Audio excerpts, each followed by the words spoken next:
Good morning बच्चों।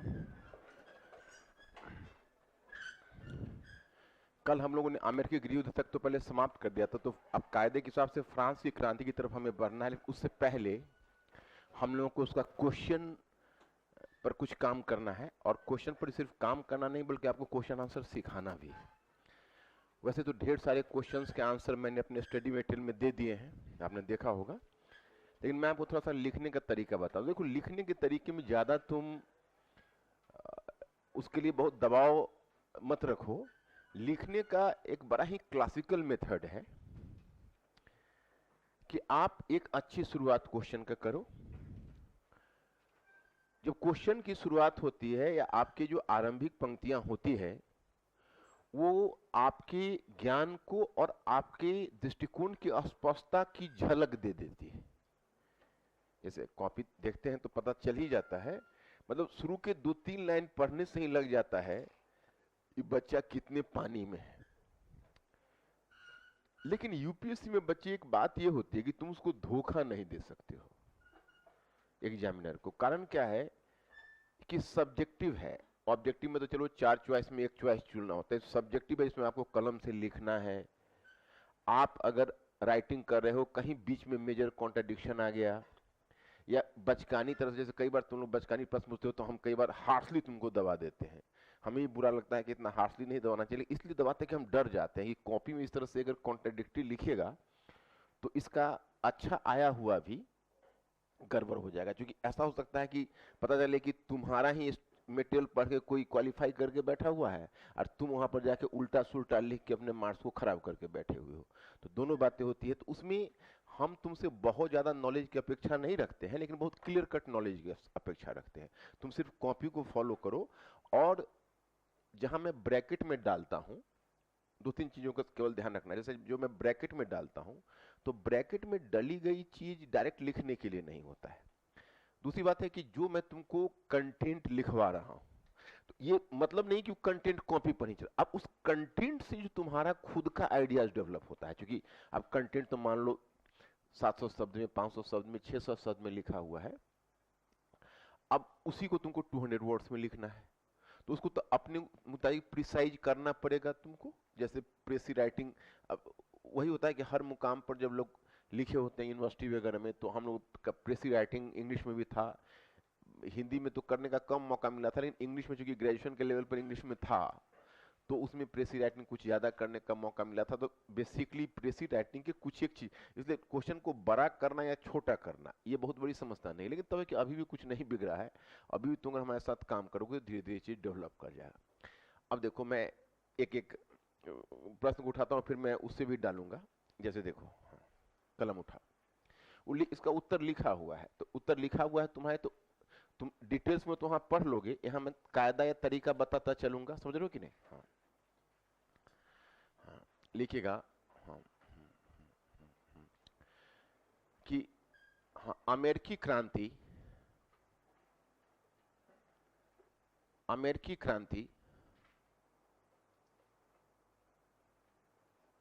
एक वयस्क हो रहे उपनिवेशी समाज में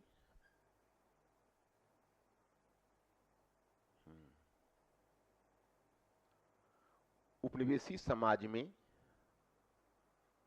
स्वाभाविक एवं अपेक्षित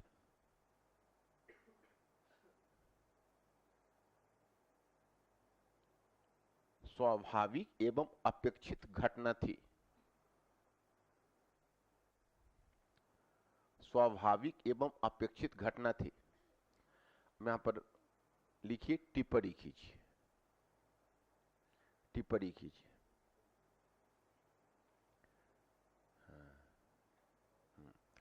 अब मान लीजिए टिप्पणी कीजिए शब्द अगर है, तो हमारे लिए बहुत दबाव नहीं होता है, क्योंकि टिप्पणी करने का मतलब अभी आपको बताया कि वर्तमान चुनावी प्रक्रिया पर टिप्पणी कीजिए।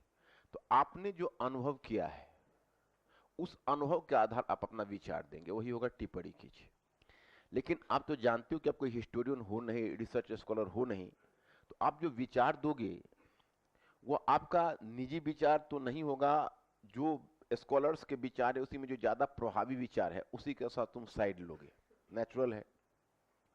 तो ये जो क्वेश्चन है, टिप्पणी कीजिए, हमारे सामने कोई बड़ा लफड़ा नहीं लाता है, मतलब अपना मत उस पर प्रकट करना है। अब क्वेश्चन को एनालाइज करने के लिए तुम्हें एक बार क्वेश्चन को तेजी से पढ़ना पड़ेगा और दूसरी बार क्वेश्चन को थोड़ा सा स्लो पढ़ते हुए उसमें जो कीवर्ड्स है वह कीवर्ड्स को अंडरलाइन करना पड़ेगा।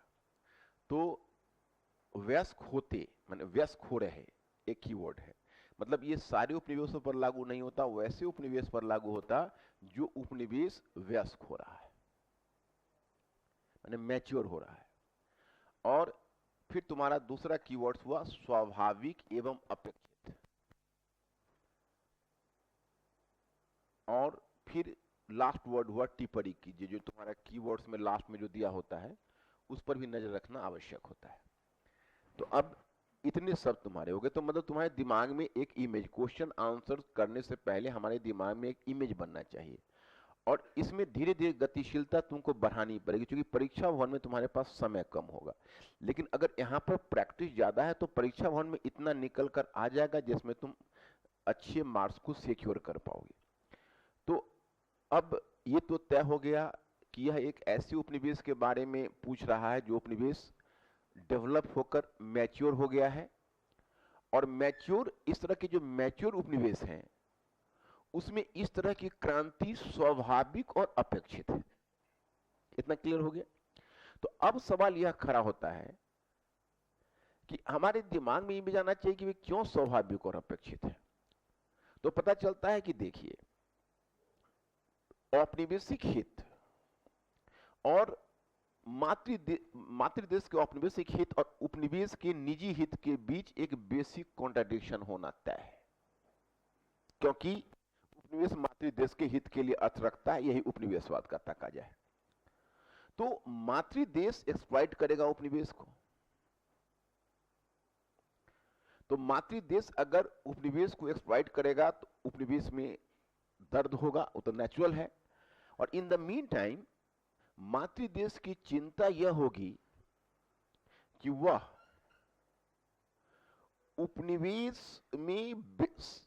उपनिवेश का सक्षम शोषण करने के लिए कुछ ऐसी संस्थाओं को जन्म दे दें, कुछ ऐसी संस्थाएं स्थापित करें जिनसे उपनिवेश का बेहतर शोषण हो सके। लेकिन उसमें होता यह है कि जो उपनिवेश है वह मातृदेश के उन संस्थाओं के संपर्क में आ जाता है, और जब उन संस्थाओं के संपर्क में आ जाता है तो उसमें राष्ट्रवाद की चेतना उभरने लगती है, क्योंकि उसी से सीख लेता है। और एक समय ऐसा आता है कि मातृदेश के अगेंस्ट में ही विद्रोह का झंडा खड़ा कर देता है। ऐसा न केवल अमेरिका में बल्कि एशियाई और अफ्रीकी देशों में भी हुआ, भारत में भी हुआ। उन्होंने जो अंग्रेजी शिक्षा लागू किया, उन्होंने अंग्रेजी शिक्षा लागू की, या उसके अलावा कुछ और संस्थाएं बनाए, रेलवे स्थापित किया, समझ रहे हो कि नहीं? तो जैसे स्टीम इंजन को इंट्रोड्यूस किया, तो उस सब जो इंट्रोड्यूस हुए उससे उपनिवेश का ट्रांसफॉर्मेशन हो गया, और अंत में चलकर जो उपनिवेश है वो स्वतंत्रता की चाहत डेवलप कर लिया। ये सारे देशों में हुई। तो इन बातों को देखते हुए ऐसा लगता है, मतलब एक की सेंटेंस हमारे दिमाग में आ रहा है कि औपनिवेशिक ढांचे की विघटन का बीज उसके नाभि में ही विद्यमान होता है। नहीं समझा तुम लोग? नाभि समझते हो? उसके केंद्र में औपनिवेशिक ढांचे के विघटन का बीज उसकी नाभि में ही विद्यमान होता है। मतलब उसको, वो अपना खात्मा एक दिन स्वयं करने वाला है, क्योंकि उसके पास दूसरा कोई उपाय नहीं है। उसका एक ही उपाय है कि उपनिवेश वह छोड़ दे, जो वैसे भी उसको छोड़ना पड़ता है। औपनिवेशिक शोषण बंद कर दे, औपनिवेशिक शोषण बंद कर देगा तो उपनिवेश में रहेगा क्यों? और उपनिवेश में है तो उपनिवेश की चेतना को जागृत होने से वो नहीं रोक सकेगा। तो इतना तो तुम्हारे दिमाग में तय हो जाएगा। अब इसमें एक एडिशनल बात, अब देखो, ऐसा कोई पुस्तक में नहीं लिखी मिलेगी तुमको, बच्चे समझते हैं कि हम ये पुस्तक और वो पुस्तक पढ़ लेंगे तो हम इस क्वेश्चन को कर लेंगे, तुम्हारा ध्यान ही नहीं जाएगा। ब्रह्म सब जगह दिखते हैं लेकिन नेकेड आंखों से नहीं दिखे। तुम लोग इतनी मेहरबानी केवल करो कि मैं जो दिखा रहा हूं तो मेरे चश्मे से देखते देखते तुम लोग देखना सीख लो। यही तुम्हारे लिए कॉन्सोलेशन है और यही फायदा है क्लास करने का। समझ रहे हो कि नहीं? I am going to take care of each and everything, simply you are suppose to follow me in toto and strongly. मतलब ये समझो कि ये जो कह रहे हैं यही एक रास्ता है और इसको हमें फॉलो करना है। अब यहां पर एक बात दिमाग में और आनी चाहिए कि भाई इस तरह का जो राजनीतिक जागृति है वह अमेरिकी उपनिवेश में थोड़ा पहले आ गई। इसका कारण है कि वो ब्रिटिश मूल के थे, तो एक आम अंग्रेज की स्वतंत्रता की भावना से प्रेरित थे। अब इतनी बातें बच्चों हमारे पास आ गया मेन कंटेंट, जो हमारा इतना कंटेंट लगभग 80 से 100 शब्द का हो गया। अब 100 शब्द हमारा उदाहरण देकर बढ़ेगा। हर कंटेंट लिखते जाएंगे और उसमें थोड़ा सा उदाहरण इनपुट करते जाएंगे। समझ रहे हो कि नहीं? नहीं समझा? किसी को कोई शक, कोई दिक्कत, कोई काउंटर क्वेश्चन? अब इसको हम करेंगे। अब तुम्हारे मन में पहले इसको वन बाय वन, नहीं तो कलम उठाओ। देखो तुम्हारे आंसर में लिखा हुआ है तो मैं तुमको केवल शुरुआत करके और मुख्य बिंदु बताकर, मुख्य बिंदु पॉइंट करा के छोड़ सकता हूं। तो तुम्हारे उत्तर में लिखा हुआ है, तुम्हारा जो बुकलेट है उसमें उत्तर दिया हुआ है। और लिखाना भी क्लास में संभव नहीं, it is going to be too much time taking. तो चलना महत्वपूर्ण है या पहुंचना महत्वपूर्ण है? तुम्हारे लिए तो सीखना ज्यादा महत्वपूर्ण है ना। तो सीखोगे तो वैसे ही, उसके बाद फिर वहां पर उत्तर पढ़ लोगे और फिर धीरे धीरे ट्राई करोगे। इसमें टाइम लगेगा। अब आज नहीं, आज सीखना तो परसों ही चाहोगे कि हमको एकदम पीठ थपथपा दे। सर ऐसा नहीं है, महीनों प्रैक्टिस करोगे तब कहीं होगी, या हो सकता है पीठ थपथपा भी ना पाए। समझ रहे हो कि नहीं? हाँ, तो इसलिए एकदम बिल्कुल उस पर केंद्रित रहोगे, इसको फॉलो करोगे। लिखो। अब देखो, एक लाइन हमारा इंट्रोडक्शन होना चाहिए, उसके बाद हमारा कुछ थेसिस स्टेटमेंट आएगा। थेसिस स्टेटमेंट का मतलब यह है कि थोड़ा हम उसकी तरफ संकेत करके छोड़ दें और फिर बाद में कंक्लूजन में हम उसको मतलब कंक्लूड कर देंगे भैया ऊपर जो हमने कहा है उसको हमने ऐसे प्रूव किया। राइटिंग का यही है। दूसरी बात, अगर बीच में चाहो तो तुम पॉइंट भी दे सकते हो। पॉइंट दे दो, कोई दिक्कत नहीं। पॉइंट के बाद ध्यान रखना, बहुत बच्चे जैसे बहुत संस्थान में बता देते हैं, बहुत हम पॉइंट के विरोधी नहीं है। हालांकि स्टैंडर्ड राइटिंग में पॉइंट आज तक हमें किसी ने नहीं बताया। हमने बहुत बुक उस पर पढ़ी है और बहुत सारे वरिष्ठ टीचर्स के संपर्क में भी रहे, लेकिन ऐसा कोई बताया नहीं हमको यूनिवर्सिटी में भी चाहे इसमें। बल्कि ड्यू वगैरह में पूछोगे पॉइंट, तो यार पॉइंट मैंने सीधे नहीं पॉइंट लिखोगे, मतलब नहीं नहीं पॉइंट नहीं, मतलब ऐसे करेंगे जैसे कोई तुम एक बड़ा ही अजीब प्राणी हो जो क्या बोल रहे हो कि नहीं। लेकिन यूपीएससी में बच्चे पॉइंट लिख रहे हैं तो इसलिए पॉइंट वाले को थोड़ा सा जो कभी कभी आ जाता है मार्क्स, तो बड़ा खुश हो जाते हैं और कह देते हैं अपने जूनियर को पॉइंट लिखिए, या जो कुछ कोचिंग संस्थान वाले हैं वो भी कह देते हैं पॉइंट लिखिए। इसकी वजह ये है कि जो पॉइंट लिखता है वो तो कुछ कंक्रीट दिख जाता है परीक्षक को। परीक्षक भी बड़ा बेहाल होता है, उसको जल्दी कॉपी में अच्छी बात मिलती नहीं है, तो पॉइंट में उसको दिख जाता है, वो अपना कुछ मार्क्स देके, ऐसा नहीं कि बहुत बढ़िया मार्क्स हो देता है, कुछ मार्क्स देके वो निकल जाता है। और बाकी जो पैराग्राफ चेंज करके लिखते हैं वो इतना उलझा देते हैं चीजों को कि परीक्षक एक बार पढ़ता होगा, दो बार पढ़ता होगा, इतना इरिटेट कर जाता होगा, उसको कुछ दिखता नहीं होगा, बार बार पढ़ना पड़ता होगा। हर आदमी देखो, तुम चाहे कि तुम एक क्वेश्चन को लिखने में 1 घंटा लगाओ, लेकिन परीक्षक उसको पढ़ने में 5 मिनट ही लगाएगा। उससे ज्यादा उसको दिक्कत होगी तो तुम्हारा मार्क्स काटेगा। समझ लो कि नहीं? उसको अगर समझ में नहीं आएगा फिर दोबारा पढ़ना पड़ेगा, तो वो समझेगा कि तुम्हारे में क्लैरिटी की कमी है।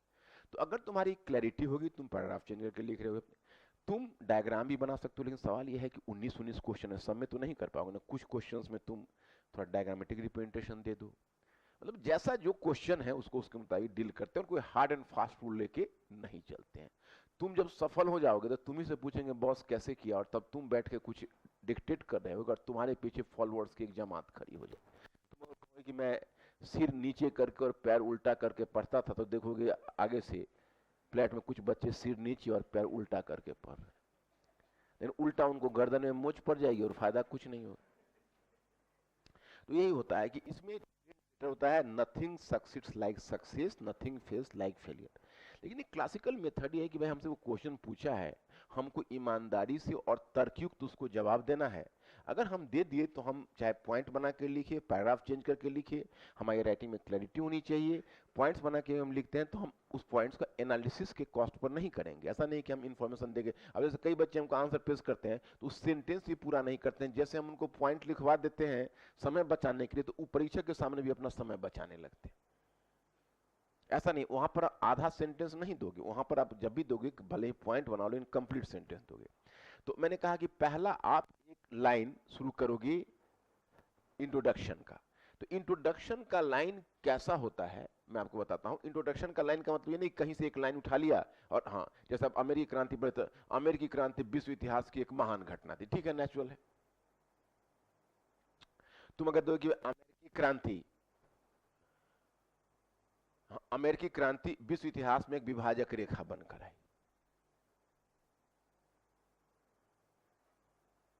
समझ रहे हो? तो दूसरा लाइन नेचुरली हो जाएगा कि यह पहली ऐसी क्रांति थी जिसने, हाँ, यह पहली ऐसी क्रांति थी जिसने अमेरिका को एक उपनिवेश से स्वतंत्र राष्ट्र के रूप में परिवर्तित कर दिया। तो हो जाएगा कि तूने पहले कहा कि विश्व इतिहास में विभाजक रेखा यही है ना कि अब तक उपनिवेशवाद था, दुनिया का पहला उपनिवेश आजाद हुआ। तो तुम अगर यह भी लिख दे तो कि इस क्रांति के परिणाम स्वरूप विश्व का पहला उपनिवेश आजाद हुआ या स्वतंत्र हुआ, और उसने उपनिवेशवाद विरोधी आंदोलन की एक रूपरेखा है। उपनिवेश चूंकि अब कहोगे कि भाई मध्य वर्ग क्यों नहीं, तो वो हमारा एजेंडा इसमें नहीं है। ये हो रहा है वयस्क होते हुए उपनिवेशी समाज। तो हमारा क्वेश्चन का जो डायरेक्शन है वो उपनिवेशवाद के इर्द गिर्द ही घूमे तो अच्छा हो, क्योंकि अमेरिकी क्रांति में दो मुद्दे हैं। एक मुद्दे है उपनिवेशवाद विरोध का, दूसरा मुद्दा है मध्य वर्ग की बढ़ती हुई ताकत। समझ रहे हो कि नहीं? तो जहां हमारा क्वेश्चन मध्य वर्ग की बढ़ती हुई ताकत के बारे में होगा तो उस समय हमारे क्वेश्चन का जो आंसर है वो मध्य वर्ग की बढ़ती हुई ताकत के इर्द गिर्द ही घूमना चाहिए। लेकिन जहां हमारे क्वेश्चन का मुख्य केंद्र उपनिवेशवाद है तो उपनिवेशवाद के इर्द गिर्द घूमना चाहिए। तो जैसे कलम उठाओ कि अमेरिकी क्रांति विश्व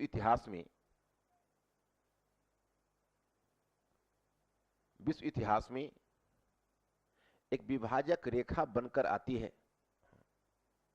एक विभाजक रेखा बनकर आती है।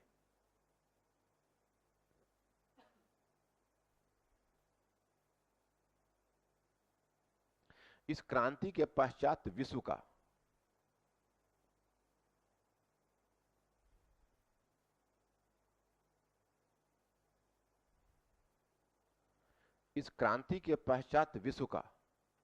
विश्व का पहला उपनिवेश स्वतंत्र हुआ। विश्व का पहला उपनिवेश स्वतंत्र हुआ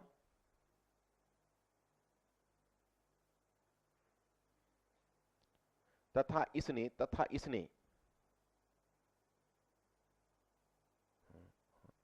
उपनिवेशवाद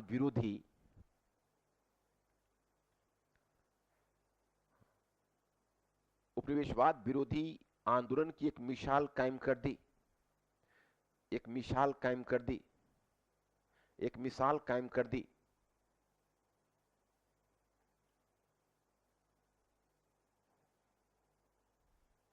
तो पैराग्राफ चेंज कर दिया क्या? हेलो, पैराग्राफ चेंज कर दी। इतना स्लो राइटिंग रखोगे तो वहां छूट जाएगा क्वेश्चन। राइटिंग को थोड़ा फास्ट करो। एक बात और भी जानो, वहां पर क्वेश्चन छूट, जीएस में तो यकीनन बहुत छूट जाएगा।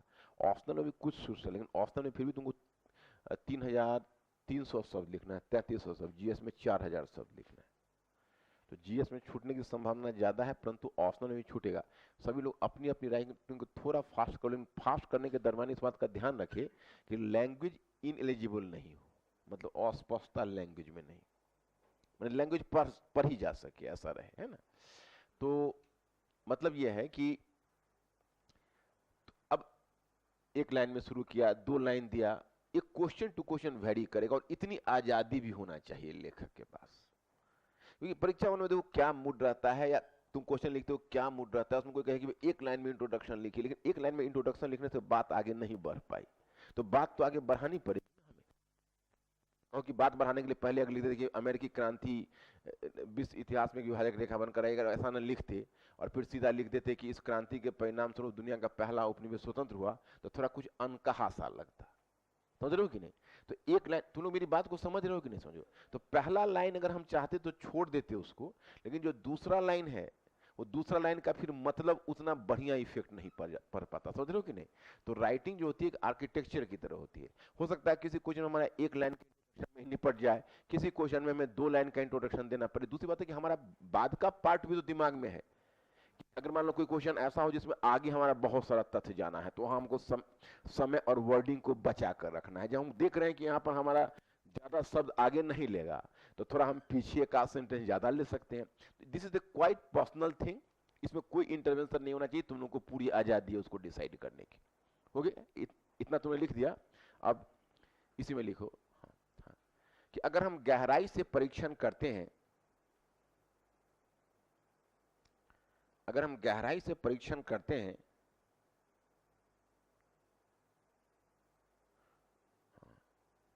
तो पाते हैं कि औपनिवेशिक संरचना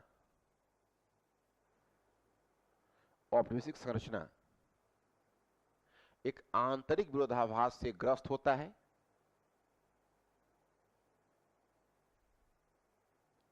एक आंतरिक विरोधाभास से ग्रस्त होता है और इसके विघटन का बीज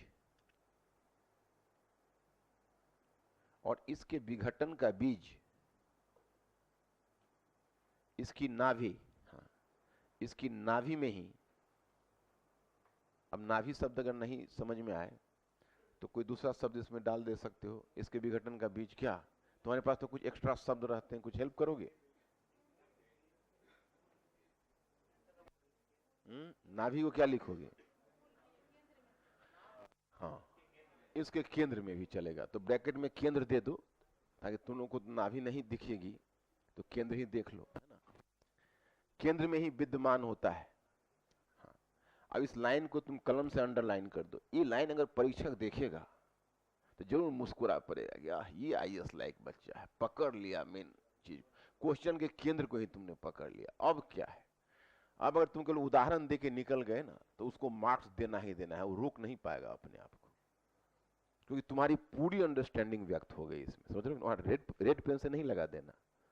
हाँ, वहां जिस पेन से लिख रहे हो ना, और उसमें दोनों लाइन में लगाने की जरूरत भी नहीं, कुछ कुछ शब्द में लगाओ, नहीं तो पता चला कि वो हनुमान जी की संजीवनी खोजने के समय हर जगह रोशनी ही संजीवनी में दिखेगी।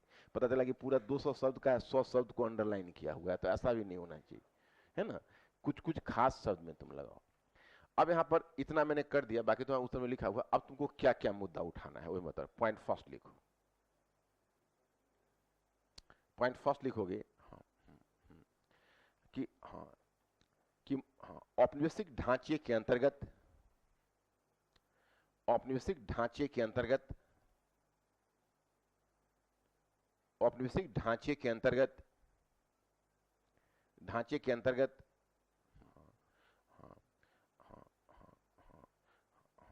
उपनिवेश का कोई स्वतंत्र हित नहीं होता,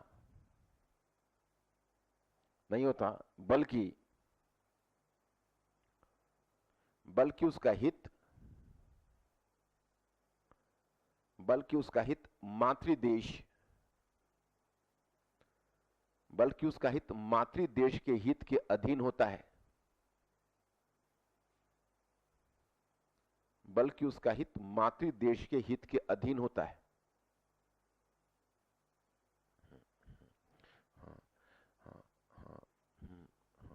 अधीन होता है। अतः मातृदेश के द्वारा किए गए शोषण के कारण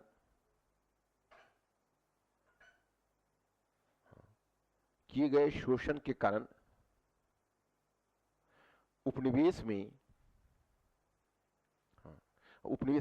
के लोगों में उपनिवेश के लोगों में लोगों में हाँ, हाँ, हाँ, असंतोष उत्पन्न होना स्वाभाविक होता है। असंतोष उत्पन्न होना स्वाभाविक होता है, होना स्वाभाविक होता है। तो हाँ, असंतोष उत्पन्न होना स्वाभाविक में अंडरलाइन कर लो तो पॉइंट नंबर 2, पॉइंट नंबर 3, तो हाँ पॉइंट नंबर 2, हाँ हाँ हाँ। फिर मातृदेश की व्यवस्था यह होती, फिर मातृदेश की व्यवस्था यह होती, व्यवस्था यह होती,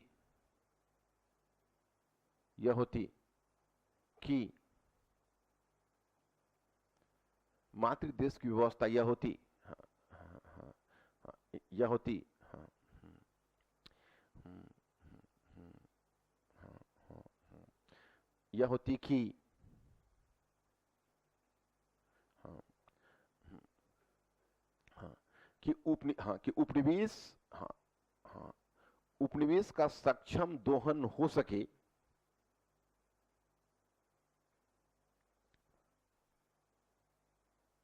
हाँ, इसके लिए वहां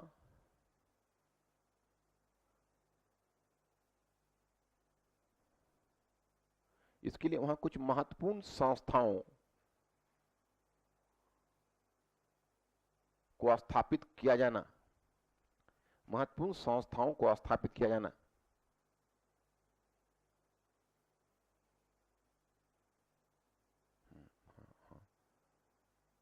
परंतु विडंबना यह है, परंतु विडंबना यह है कि उन संस्थाओं के साथ संपर्क में, उन संस्थाओं के साथ संपर्क में,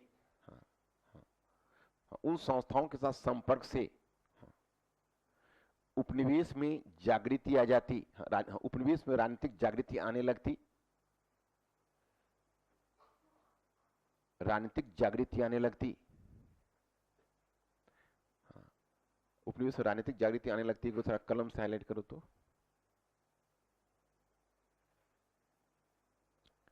अब पॉइंट नंबर 2 जहां लिखे हो, पॉइंट नंबर 3 लिखे, उसके बगल में तुम्हारा खाली छूटा हुआ है, वहां पर लिखो कि हाँ, यहाँ अमेरिकी, यहाँ अमेरिका से कुछ उदाहरण देना है, यहाँ अमेरिका से, हाँ, चाहे यहाँ अमेरिकी उपनिवेश का दृष्टांत देना है। वो कहाँ के लिख रहे हो? हेलो, तुम लोग को मैंने क्या कहा, पॉइंट 1 और 2 में सबसे ब्लाइंड फॉलो करोगे तो कैसे लिखना थे वो? मैंने कहा पॉइंट 1 और 2 में मैंने थ्योरी लिखाया तुम्हें, और जब तक तुम उसमें एग्जाम्पल अमेरिकी महाद्वीप से निकाल कर नहीं दोगे तब तक वजन नहीं आएगा बहुत। हालांकि मार्क्स तुमको इतने पर ही दे देगा, वो तो झूम उठेगा अगर इतना देख लेगा तो, लेकिन वह उदाहरण दोगे तब विश्वसनीयता आएगी तुम्हें। अगर उदाहरण नहीं दोगे तो विश्वसनीयता नहीं आएगी तुमको। पहला वाला पॉइंट मैंने कहा चौथाई छोड़ा है वहां लिखने के लिए, मैंने कहा ना ऊपर, आपने पॉइंट नंबर 3 मैंने कहा है आपको बनाने के लिए, नहीं बना ना, तो पॉइंट नंबर 1 के चौथाई छोड़ा है वहां पर लिखिए ना, लिखिए। हाँ हाँ हाँ हाँ, अमेरिकी उपनिवेश से एक दृष्टांत, अमेरिकी उपनिवेश से एक दृष्टांत, एक दृष्टांत। पॉइंट नंबर 2 लिखिए, पॉइंट नंबर 2 लिखिए, लिखिए हाँ, अमेरिकी उपनिवेश से एक दृष्टांत। फिर लिखो, अरे ऊपर में पॉइंट नंबर 1 में भी अमेरिका के एक दृष्टांत देना है, पॉइंट नंबर 2 में भी अमेरिका से एक दृष्टांत देना है। ये बताना अलग से इसलिए जरूरी है कि तुम लोग कहीं भी तुमको मार्क्स आएगा तो दृष्टांत नहीं दोगे तो बहुत बढ़िया मार्क्स नहीं देगा वो। तुम थियरी नहीं लिख रहे हो ना, तुम अमेरिका के कंटेक्स्ट में लिख रहे हो। अब पॉइंट नंबर 3 लिखिए। हाँ हाँ हाँ, एक दिलचस्प तथ्य है, एक दिलचस्प तथ्य है, एक दिलचस्प तथ्य है, दिलचस्प तथ्य है कि सॉरी हाँ, ब्रिटिश अमेरिकी कर दो, ब्रिटिश अमेरिकी उपनिवेशों में, ब्रिटिश अमेरिकी उपनिवेशों में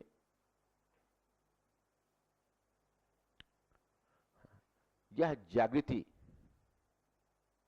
यह जागृति, यह जागृति, हाँ, थोड़ा, हाँ, यह जागृति थोड़ी पहले, हाँ, जागृति थोड़ी पहले आ गई थी, थोड़ी पहले आ गई थी, और इसका कारण रहा, इसका कारण रहा, हाँ, हाँ, इसका कारण रहा, हाँ, हाँ, हाँ, अमेरिकी लोगों का एक आम अंग्रेज, अमेरिकी लोगों का एक आम अंग्रेज की स्वतंत्रता की भावना से प्रेरित होना, स्वतंत्रता की भावना से प्रेरित होना, प्रेरित होना, प्रेरित होना, हाँ, क्योंकि पूर्ण विराम मत देना, क्योंकि वे अंग्रेजी मूल के ही थे, चाहे क्योंकि वे ब्रिटिश मूल के ही थे लिख दो, क्योंकि वे ब्रिटिश मूल के ही थे,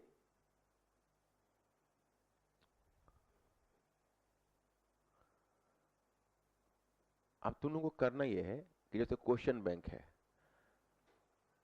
या जो मेरी कॉपी में है, या तुमने कहीं पढ़ी है, तो एक दो जो तुम लोग सभी जो लोग राइटिंग कर रहे हो बढ़िया ईमानदारी से, वो मेरे एक सूत्र को फॉलो करो, अच्छा अच्छा लाइन रट लो, प्रतिनिधित्व के बिना कर नहीं, तुमको उसी 200 शब्द में इतना बढ़िया बढ़िया लाइन सब डालना है कि परीक्षक को खुश हो जाए, समझ रहे हो कि नहीं, मैंने ओरिजिनल लाइन सब कुछ डालो, जो समझ रहे हो कि नहीं, तो उसके लिए थोड़ा सा जैसे समझा हुआ तो है ही, वर्ल्ड लिस्ट में शीशे की तरह तुम्हारा कॉन्सेप्ट साफ हो रहा है कि नहीं, हो रहा है कि नहीं, अब तुम जैसे फ्रांस की क्रांति में आओगे तो वहां पर मैं फिर साफ कर दूंगा, उसके आगे आओगे, कॉन्सेप्ट क्लियर करना तो ये तो मेरे ऊपर तुम छोड़ दो, वो तो मैं, लेकिन अब कुछ चीजें तुम लोगों को याद रख करना पड़ेगा, अभी तो तुम लोग यंग हो, ज्यादा याद, अब तो हम लोगों को हम महसूस करते हैं थोड़ा कम, जैसे तुम लोग के स्टूडेंट लाइफ में, जो तुम लोग के लाइफ में हम थे, तो उसमें जो चाहते थे 15 मिनट में हमको लिखने में जितना टाइम लगता उससे जल्दी हमको याद हो जाता था, मतलब याद समझा हुआ है, और पैशन के साथ पढ़ोगे ना तो याद हो जाएगा, और मैंने देखा है कि जो जो क्वालिफाई किया है ना उसको कुछ लाइन वाइन लिखता है बढ़िया ढंग से, समझ रहे हो ना, और उसमें कुछ अपना विवेक का ही प्रयोग करता है, जैसे मैं अभी जो पटना गया था, just I have to share with you, और मैंने बहुत सारे क्वालिफाइड स्टूडेंट मिले, संयोग से सब एक ही जगह थे, कुछ तो उसमें सेंट्रल एक्साइज में थे, अभी रेड डिपार्टमेंट में, तो वहाँ पर अच्छे अच्छे कमिश्नर का पद, ये पद वो पद, कुछ आईएएस है, तो प्रॉपर आईएएस थे, संयोग से पटना आए हुए थे, अब अलग अलग डिस्ट्रिक्ट में थे, तो 2-3 वैसे बच्चे थे, कोई 2005 के बैच का था, कोई 2008 के बैच का था, मतलब सब, लेकिन अब कुछ तो सीनियर भी हो गए थे, तो ये बैठ के बात चल रही थी, तो एक उसमें आईएएस थे जो मेरे स्टूडेंट नहीं रहे थे, लेकिन उन्होंने बड़ी ईमानदारी से कहा कि सर भले ही मैं आपको डायरेक्ट स्टूडेंट रहा नहीं, लेकिन इनडायरेक्ट जरूर रहा हूँ, क्योंकि मैंने आपके मेटेरियल से हिस्ट्री पढ़ी थी, तो फिर बात चलने लगी, तो हमने थोड़ा मजाक भी किया, क्योंकि उन्होंने कहा कि जो सर लेकिन हिस्ट्री मुझे थोड़ा टफ लगा, तो हमने कहा कि इसलिए कि आप हमारे डायरेक्ट स्टूडेंट नहीं थे, नहीं तो आपको टफ नहीं लगता, जैसे कि नहीं, तो मतलब खैर बात ये हो गई, क्योंकि जो तथ्य के तौर पर लेगा उसको तो टफ लगेगा ही ना, वो तो रटना शुरू करेगा, और गलत प्रक्रिया शुरू करोगे, तो हमने कहा कि फिर हिस्ट्री से तुम्हारा सिलेक्शन हुआ तो कुछ तो खासियत रही होगी, तो उसने औरंगजेब की धार्मिक नीति पर कुछ डिस्कस कर, सर बोले कि सर हम ऐसे लिखते थे, जैसे औरंगजेब की धार्मिक नीति, कि औरंगजेब धार्मिक रूप से कट्टर शासक था या नहीं था, उसका मूल्यांकन, या औरंगजेब ने अकबर की धार्मिक नीति को उलट दिया, तो उसमें हमने मूल्यांकन करने क्रम में सर हमने बताया कि देखिए एक राजा और एक धर्माधिकारी में अंतर होता है, एक राजा कभी भी धार्मिक रूप से अधिक कट्टर नहीं हो सकता, क्योंकि उसकी जो प्रशासनिक रीति के संचालन के लिए उसको कई मुद्दों पर समझौता करना ही पड़ेगा, जो औरंगजेब को भी करना पड़ रहा था, और उसने कहा, मैंने लिखा कि जो हमने सर उसमें लिखा कि औरंगजेब ने अगर अगर धर्म के मामले में हिंदुओं को प्रताड़ित किया, तो मुस्लिमों को भी नहीं छोड़ा, शियाओं को प्रताड़ित किया, उसने मुस्लिमों में अमुक त्योहार पर पाबंदी लगा दी, तो इसी तरह का वो 2-3-4 दृष्टांत दिया, वो 2-4 दृष्टांत न तो सतीश चंद्रा ने लिखा हुआ है, न इरफान हबीब ने लिखा हुआ, वो अपना जो ओवरऑल जो जानता था उसी से उदाहरण दिया, तो हमने उसको कहा कि यही क्वालिटी थी कि तुम क्वालिफाई कर गए। तुम्हारा खुद का दिमाग चलता है, खुद का दिमाग चलता है तो दूर दराज से हम उदाहरण भी ले आते हैं। हम भी समाज में हैं, हमारी समझदारी है, आईएएस का प्रिपरेशन कर रहे हैं, इतनी सारी चीजें पढ़ रहे हैं, बहुत सारे उदाहरण तो मिल ही जाते हैं। तो अब तुम्हारा उत्तर पूरा हो गया। अब तुम लिखो, अगर मैं लिखता तो मैं क्या करता है इसमें कि जहां पॉइंट नंबर 2 तुमने दिया है कि भाई कुछ संस्थाओं की स्थापना करता है, इस कारण उसकी राष्ट्रवाद की चेतना, और ऊपर तुमने लिखा है कि उपनिवेश प्रताड़ित करता है और तो उपनिवेश में असंतोष होता है, कुछ ऐसी संस्थाओं की स्थापना करता है जिस कारण जागृति हो ही जाती है। तो उपनिवेश और मातृ देश के हित के बीच मौलिक विरोधाभास जहां लिखता, वहां पर एक लाइन में लिख देता कि गांधी ने उपनिवेशवाद की इसी आंतरिक कमजोरियों को समझा था और हिंद स्वराज्य में ब्रिटिश को चुनौती दी थी। तो गांधी हिंद स्वराज्य में ब्रिटिश को क्या कहते हैं, आप रहिए, आपसे हमें कोई परेशानी नहीं है, हम आपके न्यायालय में नहीं जाएंगे, हम आपके शिक्षण संस्थान में नहीं जाएंगे, हम आपकी वस्तुएं नहीं खरीदेंगे, हम ब्रिटिश के पैरों तले नहीं, पश्चिमी सभ्यता के पैरों तले रहते जा रहे हैं, पश्चिमी सभ्यता को राम सलाम, आप रहिए, आपसे में कोई घृणा नहीं। तो इसलिए किसी क्रिटिक ने कहा कि बाकी नेताओं ने ब्रिटिश औपनिवेशिक शक्ति पर चोट की और गांधी ने उपनिवेशवाद की जड़ पर ही चोट कर दी। अगर ब्रिटिश के कपड़े नहीं खरीदेंगे, न्यायालय में नहीं जाएंगे, पंचायत में नहीं जाएंगे, तो ब्रिटिश आपके पास रहेंगे कैसे और क्यों रहेंगे? Are you clear?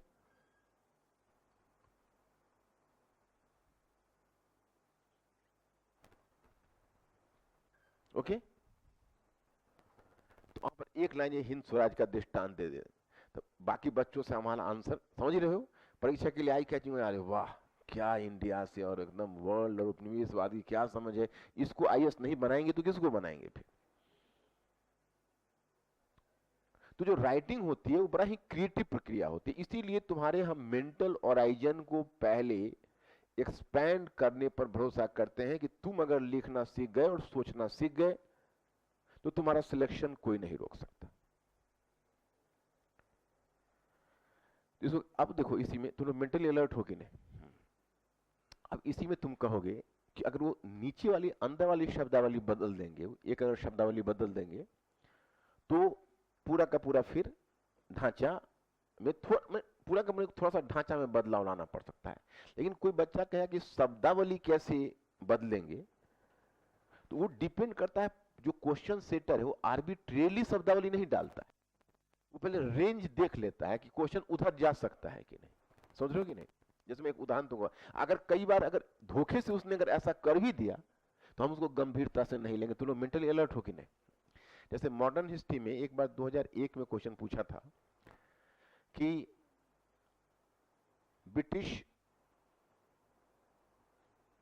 भारतीयों के प्रति पितृवत चिंता व्यक्त करते, परंतु ब्रिटिश शासन के अंतर्गत पड़ने वाले बार बार अकाल उनकी इस पितृवत चिंता की पोल खोलते जान पड़ते हैं। इस कथन का आलोचनात्मक परीक्षण कीजिए। समझ रहे हो कि नहीं? तो ब्रिटिश भारतीयों के प्रति पितृवत चिंता व्यक्त करते कि भाई हम आपके हमदर्द हैं, और बार बार जो अकाल पड़ रहे हैं वो अकाल में जो कोताही कर रहे हैं, सबसे बड़ी बात है कि अकाल को रोकने के लिए कुछ नहीं कर रहे हैं, और जो भी उपाय उन्होंने बताए वो नाकाफी हैं। तो वो बताता है कि भाई ये केवल उसी तरह से ये केवल शब्दों का जाल बिछा रहा है, लेकिन हमारे लिए कुछ कर नहीं रहा है। अब कह रहा है इस कथन का आलोचनात्मक परीक्षण कीजिए। तो नॉर्मली जो आलोचनात्मक परीक्षण में होता है वो पक्ष और विपक्ष दोनों को तौलते हुए निर्णय लेना होता है। तो उसमें समस्या यह होगी कि अगर तुमने विपक्ष को तौलते हुए थे, उसमें क्या हम ये थोड़ा कहेंगे नहीं नहीं थोड़ा बहुत पितृवत चिंता भी व्यक्त करते थे, कई बार रियल दर्द दिखाया, इसका तो स्कोप है ही नहीं इसमें। क्या मेरी बात तुरंत तक पहुंच रही है कि नहीं? दूसरा पक्ष में होता है नहीं नहीं कुछ कभी कभी उन्होंने पितृवत चिंता जेन्युइनली भी दिखाई, लेकिन अधिकतर उन्होंने औपनिवेशिक हित को देखा। तो जेन्युइनली पितृवत चिंता का तो हम उदाहरण दे नहीं सकते, और देंगे तो हमारा अपना ही पूरा आर्गुमेंट धराशायी हो जाएगा। समझ रहे हो तुम? मेरी बात तुरंत तक पहुंच रही? तो वैसी स्थिति में हम आलोचनात्मक परीक्षण कीजिए का मतलब मान लेंगे कि ब्रिटिश को गालियां वालियां देके ही खत्म कर देते हैं मामला। समझ रहे हो कि नहीं लगते। तो ये अपना विवेक का परीक्षा भवन में जाके खुद इस्तेमाल करना पड़ता है कि भाई हमने तो क्वेश्चन देखा, हालांकि मैं तो टीचर के तौर पर था तो मैं तो समझ गया, लेकिन जो स्टूडेंट के तौर पर होगा उसको थोड़ी सी, स्टूडेंट से वहां पर जाके परीक्षण कीजिए, आलोचना कीजिए, आलोचनात्मक परीक्षण कीजिए, समीक्षा कीजिए, ये सब शब्द को ताक पर रख देते हैं और जो मन में होता है वो लिखते हैं। समझ रहे हो कि नहीं? मतलब स्टूडेंट का अपना एक अलग दुनिया होती है। ये एग्जामिनेशन हॉल है ना, उसमें जाके ऊपर टिप्पणी कीजिए और समीक्षा कीजिए, सब बदल जाता है। और वहां पर होता है कि उसका कंटेंट, हालांकि जो उसको फॉलो करेगा उसको अच्छे मार्क्स आएंगे, अब जो नहीं फॉलो करता तो जनरल मार्किंग हो जाती है ना, बिना समझे हुए क्वेश्चन का तक्का जाए। अब देखो यही क्वेश्चन है, इसी क्वेश्चन में अगर वह दे देता कि क्या आप सहमत हैं या इस कथन से कहां तक सहमत, वो नहीं दे सकता था, क्योंकि तब हमको ये लिखना पड़ता कि नहीं हम सहमत नहीं है, दोनों के बीच मन मतलब थोड़ा सा सामंजस्य भी है। तो इस क्वेश्चन में उसको जाने का स्कोप ही नहीं, दूसरे क्वेश्चन में जाने का स्कोप है। अब वैसा क्वेश्चन में वैसा चला जाए, मान लो झारखंड वगैरह में कहीं डाल भी दे तो उसको गंभीरता से नहीं लो और हाँ कह के निकल जाओ। समझ रहे हो कि नहीं? यूपी में डाला, नॉर्मली क्या होता है कि अगर प्रश्न बचा क्या ऐसा है, तो नॉर्मली क्या होता है कि दूसरा भाव आ जाता है उसमें। समझ रहे हो कि नहीं? जैसे कल ही मैंने निबंध जीएस वर्ल्ड के साइट इस पर डलवाया है कि क्या वर्तमान चुनावी प्रक्रिया एक प्रजातांत्रिक सरकार को सुनिश्चित करती है, प्रश्नवाचक चिन्ह। तो अब सुनिश्चित करती है प्रश्नवाचक चिन्ह है, तो ऐसे में हिंट तो मिल गया कि भैया आप अगस्त में जा चुकी, अब वर्तमान चुनावी प्रक्रिया कैसे सुनिश्चित करेगी? तो चुनाव में कितना घपला है रोज पेपर में तुम लोग देख रहे हो, और कौन जेन्युइनली वोट देने वाले हैं कौन नहीं। पहले तो आधा ही था, तो सोशल मीडिया वगैरह आ गई तो और भी। और इस अब सोशल मीडिया आने से बच्चा लोग इतना मिसलीड हो रहा है कि जो शिक्षक कहीं नहीं है, जो कोचिंग की फील्ड में पीट के चला गया, वो सोशल मीडिया पर जमाया है, वही स्टार बना हुआ है। इतना मिसलीडिंग है कि हायरार्की देखोगे आप, जब सोशल मीडिया पर जाओगे देखोगे ऐसे ऐसे शिक्षक को वहां पर टॉप रैंकिंग दिया हुआ है, तो बच्चा जो बाहर से आएगा वो तो मिसलीड होगा। और ये सब मीडिया का करामात है। यही बात तो इलेक्शन में भी लागू होती है ना, हर जगह लागू होती है। तो कहते हैं lies, damned lies and statistics, तीन ये मिसलीड करने का बहुत बड़ा साधन है। इसलिए हम लोग पोस्ट ट्रूथ सोसाइटी में, पोस्ट ट्रूथ सोसाइटी की खासियत है कि अनट्रूथ को भी ट्रूथ बना के लोग चला देते हैं और पता नहीं चलता है ट्रूथ और अनट्रूथ के बीच। तो मतलब यह है कि वो जो सेकंड वाला पार्ट आएगा वो टेल वाले क्वेश्चन को तुम क्वेश्चन टू क्वेश्चन में वेरी करेगा बच्चे, उसमें तो हम कुछ नहीं कर सकते। देखिए फिर तुमने अपना कार्यसानी दिखा दी। सीमाएं क्यों नहीं, सीमाएं हमसे पूछा है।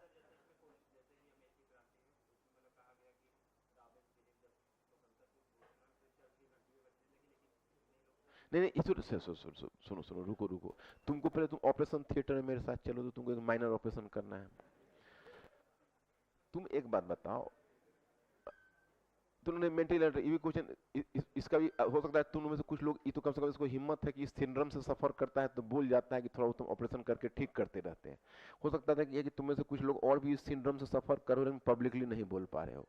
देखो इसने क्या दृष्टांत दिया उस पर भी मैं आऊंगा कि अमेरिकी स्वतंत्रता की घोषणा पर फिलाडेल्फिया, बोस्टन, मैसाचुसेट्स आदि स्थानों पर आनंद ध्वनि करने, तोप और बंदूक दागने और गिरजाघर में घंटे बजाने के लिए लोग एकत्रित हुए, परंतु कुछ ऐसे भी लोग थे जो खुश नहीं थे। यही तुम कहना चाहते हो ना? 1987 में यूपीएससी ने पूछा है ये क्वेश्चन। अब देखो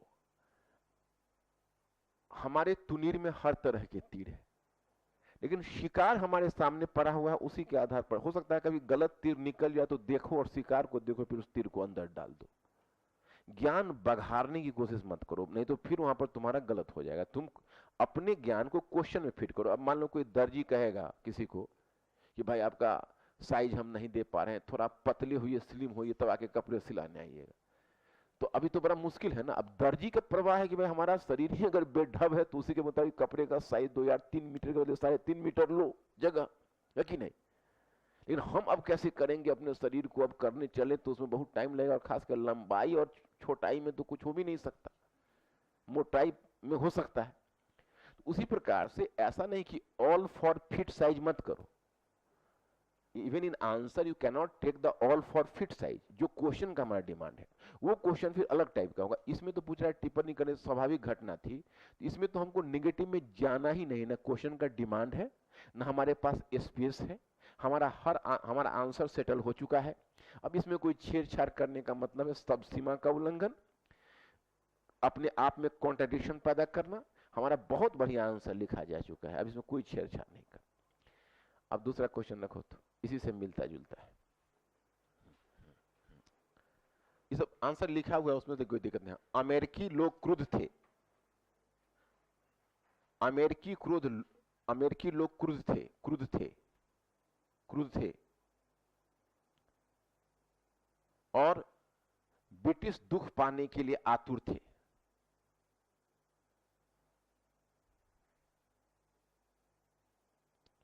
और ब्रिटिश दुख पाने के लिए आतुर थे, ये बीपीएससी में एक बार पूछा था। अमेरिकी लोग क्रुद्ध थे और ब्रिटिश दुख पाने के लिए आतुर थे। इस कथन पर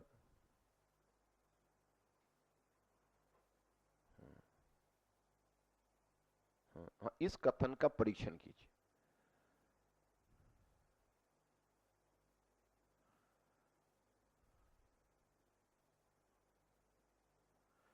अब देखो बच्चों, ऊपर वाला जो क्वेश्चन है उसी के पैटर्न पर ये होगा, अमेरिकी लोग क्रुद्ध क्यों होंगे। अब इसमें तुमको कीवर्ड हो जाएगा अमेरिकी लोग क्रुद्ध, ब्रिटिश दुख पाने के लिए आतुर, समझ रहे हो कि नहीं, और लास्ट में आ जाएगा परीक्षण कीजिए। तो अमेरिकी लोग क्रुद्ध थे, वो इसलिए थे, समझ रहे हो कि नहीं। हाँ, जैसे पॉइंट नंबर 1 लिखो, मैं तुमको रास्ता बता देता हूँ, शुरू तो कर लोगे ना खुद। तो मैटर में दिया हुआ है आंसर, पॉइंट फर्स्ट करो। औपनिवेशिक ढांचे में, औपनिवेशिक ढांचे में, औपनिवेशिक ढांचे के अंतर्गत, औपनिवेशिक ढांचे के अंतर्गत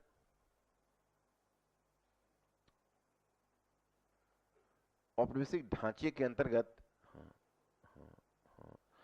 अंतर्गत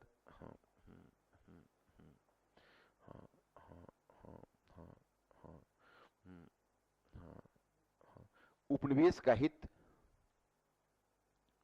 उपनिवेश का हित मातृदेश के हित के अधीन किया जाना, मातृदेश के हित के अधीन किया जाना, और उपनिवेश की और मातृदेश की आर्थिक जरूरत के अनुकूल उपनिवेश का शोषण, मातृदेश की आर्थिक जरूरत के अनुकूल उपनिवेश का शोषण, उपनिवेश का शोषण।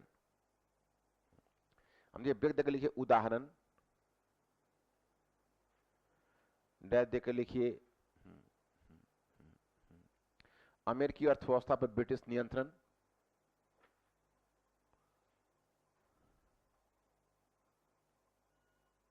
अमेरिकी अर्थव्यवस्था पर ब्रिटिश नियंत्रण,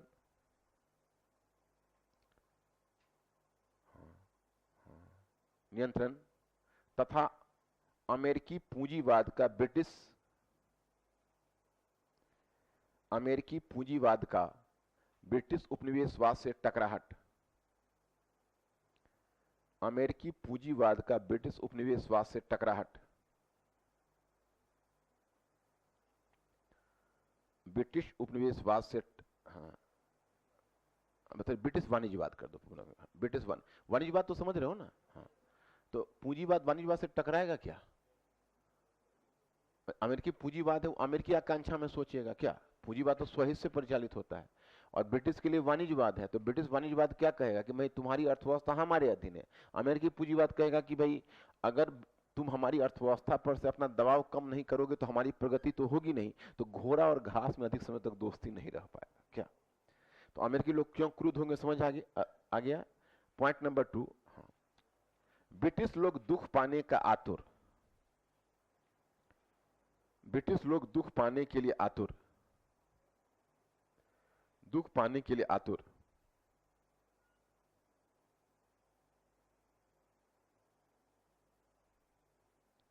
डैश देकर लिखिए। हाँ, हाँ, हाँ, हाँ, हाँ, हाँ, लिखिए कि हाँ, औपनिवेशिक ढांचे, औपनिवेशिक ढांचे को ढीला करना संभव नहीं, औपनिवेशिक ढांचे को ढीला करना संभव नहीं।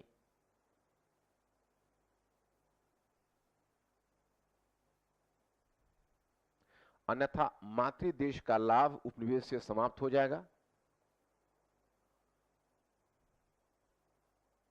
मातृ देश का लाभ उपनिवेश से समाप्त हो जाएगा और फिर उपनिवेश का कोई औचित्य नहीं रह जाएगा, और फिर उपनिवेशवाद का कोई औचित्य नहीं रह जाएगा, और फिर उपनिवेशवाद का कोई औचित्य नहीं रह जाएगा।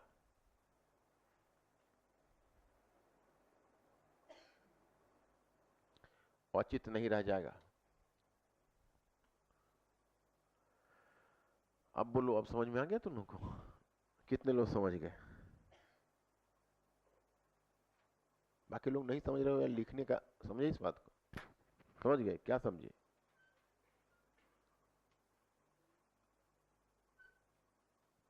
देखो, ब्रिटिश लोग अमेरिका में क्यों थे? लाभ के लिए। लाभ अगर लेते तो अमेरिकी लोगों को कष्ट हो रहा था, और लाभ नहीं लेते तो अपने खर्चे से रहना पड़ता।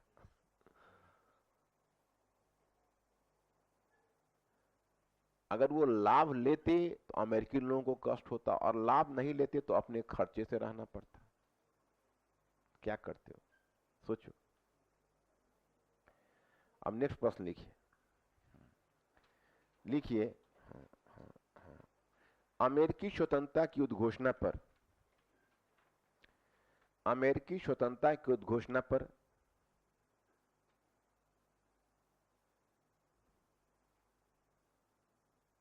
पर Philadelphia, Philadelphia, Boston, Boston, Massachusetts, Massachusetts नाम है उसके प्रांत, उसके स्टेट का, मैसाचुसेट्स आदि स्थानों पर,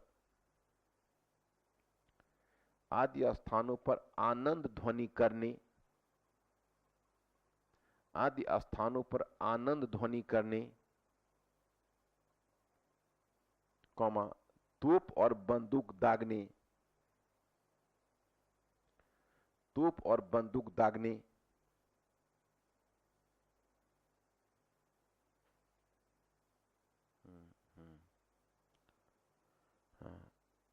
तोप और बंदूक दागने तथा गिरजाघर में, गिरजाघर में घंटे बजाने के लिए, गिरजाघर में घंटे बजाने के लिए लोग एकत्रित हुए,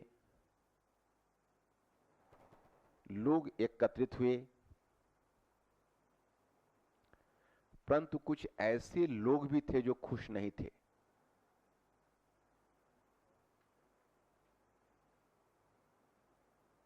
परंतु कुछ ऐसे लोग भी थे जो खुश नहीं थे, डॉट डॉट डॉट करके पूर्ण विराम दे दो।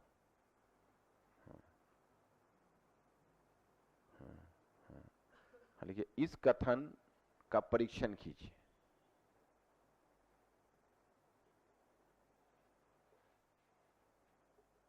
परीक्षण कीजिए।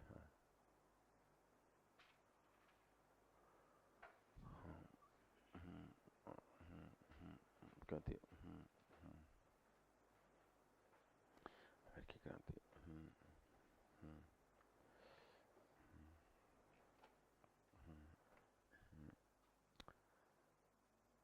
अब मान लो इसको शुरू करना है, एक लाइन से इसको शुरू कर सकते हो। इसमें मामला अमेरिका बनाम ब्रिटेन का नहीं है, या मामला है अमेरिका बनाम अमेरिका का। समझ रहे हो कि नहीं? मतलब अमेरिका के वर्गीय हित का। तो देखो अभी इतनी जल्दी तुमको विशेषज्ञता नहीं आएगी, लेकिन ट्राई तो किया जा सकता है, और ट्राई एक लंबे समय तक करने पर तो विशेषज्ञता आ ही सकती है। और अगर बहुत विशेषज्ञता नहीं आए तो बाकी लोगों से तो अलग थोड़ी सी समझदारी हो ही सकती है। तो जैसे कि इंट्रोडक्शन भी मैं ये चाहता हूं कि इंट्रोडक्शन जो हम देते हैं तो क्वेश्चन टू क्वेश्चन इंट्रोडक्शन बदलेगा, टॉपिक टू टॉपिक नहीं बदलेगा, क्योंकि हम आगे जो कहने जा रहे हैं तो उसके मुताबिक हमारा इंट्रोडक्टरी लाइन बदल जाए तो सो इज द बेटर। तो अब यहाँ पर अगर मान लो हमको अब वर्गीय हित पर जाना है तो एक लाइन ऐसा खींच सकते हैं कि लिखना, हाँ हाँ हाँ, अमेरिकी क्रांति,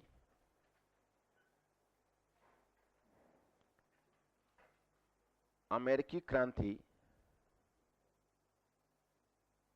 हाँ, अमेरिकी क्रांति, हाँ हाँ हाँ हाँ हाँ, हाँ हाँ हाँ हाँ, महज महज महज ब्रिटेन और संयुक्त, ब्रिटेन और अमेरिकी उपनिवेशों के बीच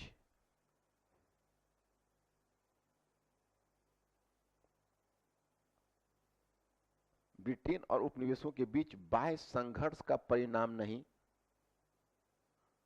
बाह्य संघर्ष का परिणाम नहीं,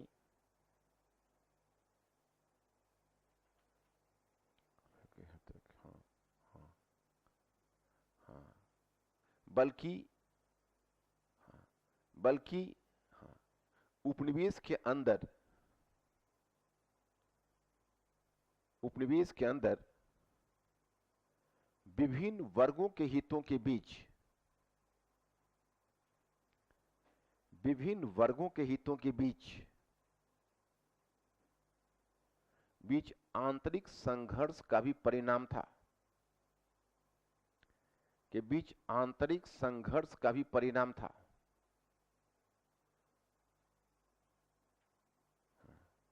आंतरिक संघर्ष का भी परिणाम था। अब बताओ कितना सटीक हो गया इंट्रोडक्शन, देखा तुमने? यहां हमारा बल बाह्य संघर्ष से आंतरिक संघर्ष पर आ गया है ना। तो अब अगला लाइन हो सकता है, हाँ, अमेरिकी क्रांति के मध्य,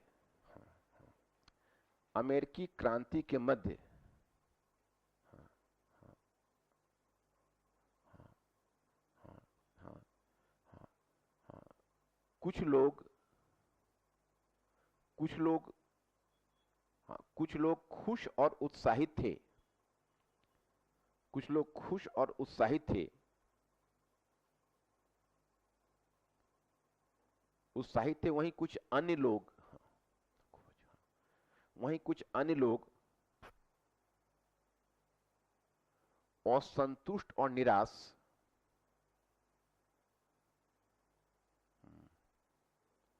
असंतुष्ट और निराश, इस तथ्य की व्याख्या,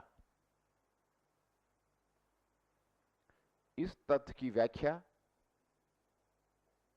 व्याख्या वर्गीय हित के संदर्भ में ही, इस तथ्य की व्याख्या वर्गीय हित के संदर्भ में ही, संदर्भ में ही करने की जरूरत है,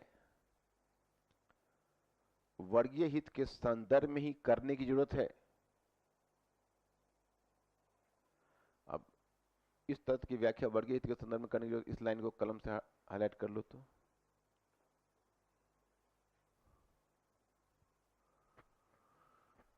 समझा इसका मतलब। अब तुम लोगों का क्वेश्चन का तो आंसर हो गया, अब उदाहरण दे दो कौन कौन वर्ग खुश है और क्यों, और कौन कौन वर्ग खुश नहीं है क्यों। तीन के बारे में नहीं खुश वाले में एक कुलीन लोगों को दोगे 80,000 कुलीनों ने छोड़ दिया अमेरिका, और रेड इंडियंस जो वहाँ के हैं उनको ब्रिटिश से सुरक्षा मिल रही है, और तीसरा मध्य मध्य अमेरिकी क्षेत्र के जो किसान हैं वो अपने भविष्य का निश्चितता से डरे हुए। हो जाएगा तुम्हारा उत्तर। अब डॉट डॉट डॉट करके नीचे छोड़ दो, अब चाहे नीचे ब्रेक देकर लिखो आगे दृष्टांत देना है, क्योंकि मुझे डर है कुछ लोग समझेगा कि अब क्वेश्चन पूरा हो गया और इसी से काम चल जाए। आगे दृष्टांत देना है और तब डॉट डॉट डॉट कर दो। पकड़ लिए?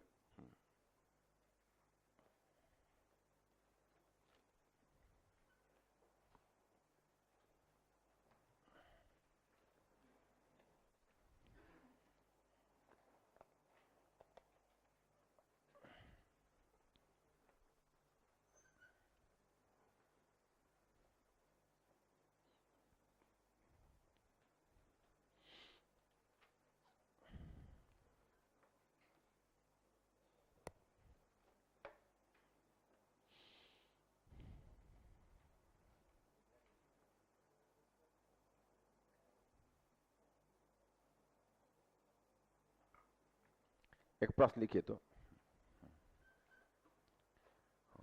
अमेरिकी क्रांति मूलभूत रूप से, अमेरिकी क्रांति मूलभूत रूप से, मूलभूत रूप से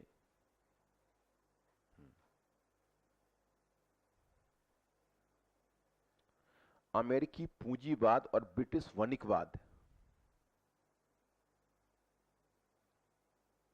अमेरिकी पूंजीवाद और ब्रिटिश वणिकवाद, वणिकवाद, वणिकवाद के बीच एक आर्थिक द्वंद्व थी, के बीच एक आर्थिक द्वंद्व थी।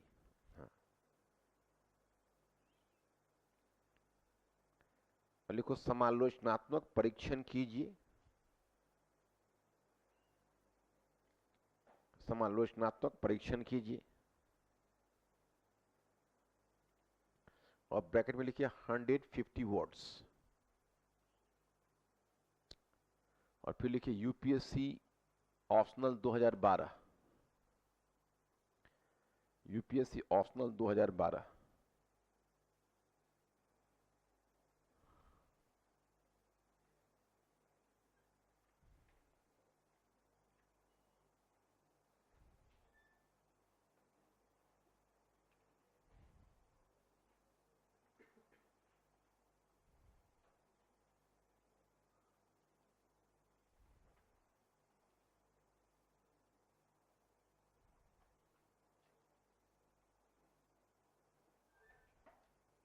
दूसरा क्वेश्चन लिखिए,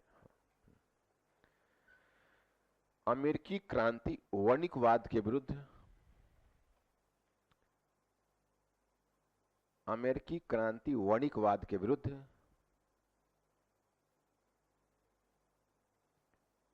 इस कथन की पुष्टि कीजिए।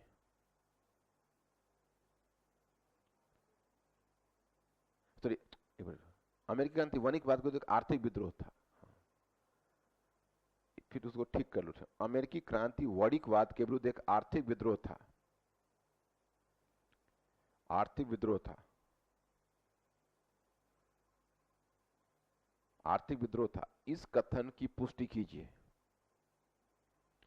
इस कथन की पुष्टि कीजिए। ब्रैकेट में लिखो 200 शब्द।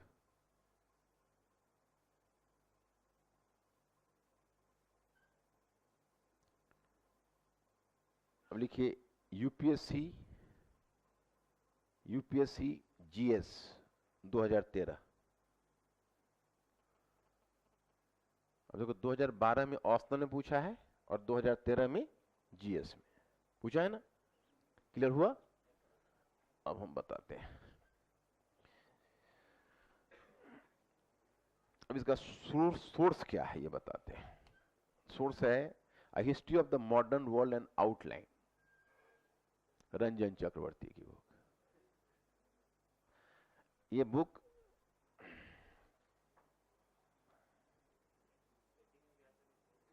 ये बुक 2012 में आई है। देखो, देखा ऊपर दिखता है 2012, समझ लो ना, ये देखिए ना 2012 में आई। तो अब इसको देख लो, अब देखो और दिखाते हैं कुछ।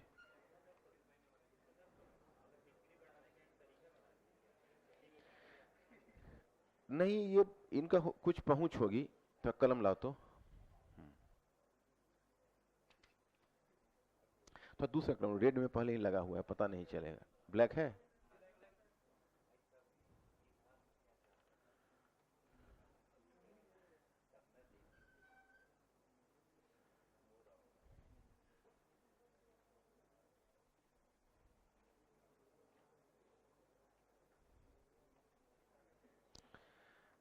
जैसे देखो, ये बेचारे विद्यासागर यूनिवर्सिटी के हैं और एक बहुत बड़े स्कॉलर हैं, मतलब वाइस चांसलर हिस्ट्री के। तो मॉडर्न हिस्ट्री इनका ओरिजिनली है, लेकिन इन्होंने अपने खुद प्रीफेस में लिखा है कि मुझे ऐसा लगा कि वर्ल्ड हिस्ट्री में कुछ कमी है, बुक की एक टेक्स्ट बुक लिखूं। इन्होंने टेक्स्ट बुक जो होता है ना, वो ओरिजिनल नहीं होता, उसमें विभिन्न विद्वानों का विचार। लेकिन जैसे आप देखोगे, ये जो है आपका जो शेखर बंदोपाध्याय का है, वो टेक्स्ट बुक ही है। वो सारे स्कॉलर्स को लेकर वो अपना लिखे, उसमें ओरिजिनल रिसर्च उन्होंने किया नहीं, वो बैठे हुए थे वहाँ कैनबरा यूनिवर्सिटी में, उन्होंने कहा कि प्राइमरी सोर्स तो हमारे पास अवेलेबल भी नहीं है, और प्राइमरी सोर्स एक रिसर्च स्कॉलर को चाहिए होता है, समझ रहे हो ना। बाकी तो तुम लोग सेकेंडरी सोर्स ही सब पढ़ते हो ना, लेकिन जो रिसर्च स्कॉलर अगर होगे तो प्राइमरी सोर्स पर जाना होगा, आर्काइव्स के डॉक्यूमेंट्स पर, ओरिजिनल डॉक्यूमेंट्स पर, लेटर्स पर, गवर्नमेंट रिकॉर्ड्स पर जाना पड़ता है, तो वो सब तो जो इंडिया में अवेलेबल है उन्हीं को मिलेगा ना, बाकी को तो मिलेगा नहीं। तो इसलिए तुम देखोगे कि वहां पर उनको विशेष रूप से कैनबरा यूनिवर्सिटी में थे, तो वहां से उन्होंने शेखर बंदोपाध्याय ने जो लिखा है बुक पलासी टू पार्टीशन, बहुत अच्छी बुक है, बच्चा लोग तो उत्साह से खरीदते, सोचते तो हमको हंसी आती है कि बच्चे लोग उपिंदर सिंह की बुक खरीदते हैं और बड़ा उत्साह से करते हैं, उपिंदर सिंह की बुक कोई नहीं समझ पाता होगा, उपिंदर सिंह की बुक तो इतना एग्जॉस्टिव बढ़िया है अपना, तो इतना एग्जॉस्टिव कि स्टूडेंट के लिए वो है ही नहीं, स्टूडेंट के लिए नहीं, जो बच्चा एनसीईआरटी नहीं समझ पा रहा है वो उपिंदर सिंह को समझेगा। उपिंदर सिंह तो जितना कठिन पुस्तक बनाई जा सकती है उतनी उन्होंने बनाई हुई है, उससे ज्यादा कॉम्प्लेक्स बुक एंशिएंट में यूपीएससी के इतिहास में कभी नहीं लिखा गया। क्या चित्र और डायग्राम में फोटो देके क्या करो, उसका अंदर जो जो सबका सबका जो केस हिस्ट्री अंदर में जो दिया है, तो मैं एंशिएंट पर आऊंगा ही ना, तो वहां तक देखना, तो मुझे टटोलेंगे बच्चों के, जो सब उपिंदर सिंह वाले को एक जगह खड़ा करेंगे, क्या क्या सीखा उससे, समझिए वो मुझे वो नहीं कहा एक्चुअली है क्या कि इतना एग्जॉस्टिव व्याख्या दी, इतना केस स्टडी दिया, स्टूडेंट के लिए वो है ही नहीं, वो रिसर्च स्कॉलर के लिए है, वो बेसिकली अंडर ग्रेजुएट वाला बच्चा भी उसके साथ जस्टिस नहीं कर पाता है, अंडर ग्रेजुएट जो ड्यू में पढ़ता है वो भी उस बुक के साथ जस्टिस नहीं, सिविल सर्विसेज वाले तो वैसे भी तुम देखते हो इनका ज्ञान जो है वो रिजर्व में रहता है, लेकिन घबराओ नहीं, उसमें से मैं तुम्हारे काम लायक चीजें क्लास में मैं करवा दूंगा सब, तो तुमको उसके लिए सोर्स में नहीं जाना पड़ेगा। क्या रणवीर चक्रवर्ती वाली बुक, हाँ वो उससे इजी है, रणवीर चक्रवर्ती वाली उससे इजी, इंग्लिश में, हिंदी में है क्या, हिंदी में आ गई है, हाँ रणवीर चक्रवर्ती वाली बुक अच्छी है, हिंदी में वो एंशिएंट में अगर हिंदी में है तो मैं रिकमेंड कर दूंगा उसको, वो अच्छी बुक है, और रणवीर चक्रवर्ती ने बड़ा निष्ठा से उस पुस्तक को लिखा है, हम इंग्लिश में पढ़े हुए हैं उसको, हमको ये पता नहीं था कि हिंदी में भी आ गई है, तुमने देखा है क्या पुस्तक है, अच्छा अच्छा ठीक है, तो तुम थोड़ा सा लेते आना, तो एक दिन देखें उसको हिंदी में कैसा अनुवाद ठीक किया है, ठीक है। अब देखो इस बुक में थोड़ा सा नजर डालो इधर, तो हम नजर डालो मेरी बातों पर, इस बुक में लिखा हुआ है लुइस हैकर का दृष्टांत दिया है, लुइस हैकर, और वो है कि the triumph of American capitalism, Louis Hacker ने एक बुक लिखी जिस बुक का नाम है the triumph of American capitalism, और उसमें लुइस हैकर ने क्या लिखा है पता है, लुइस हैकर ने उसमें लिखा है कि an economic historian has argued that the American Revolution was an economic contest between American capitalism and British mercantilism. Louis Hacker का स्टेटमेंट उन्होंने दिया है ना, to hacker the American Revolution was more an economic conflict than a political one. ये Louis Hacker का विचार है, argued this point.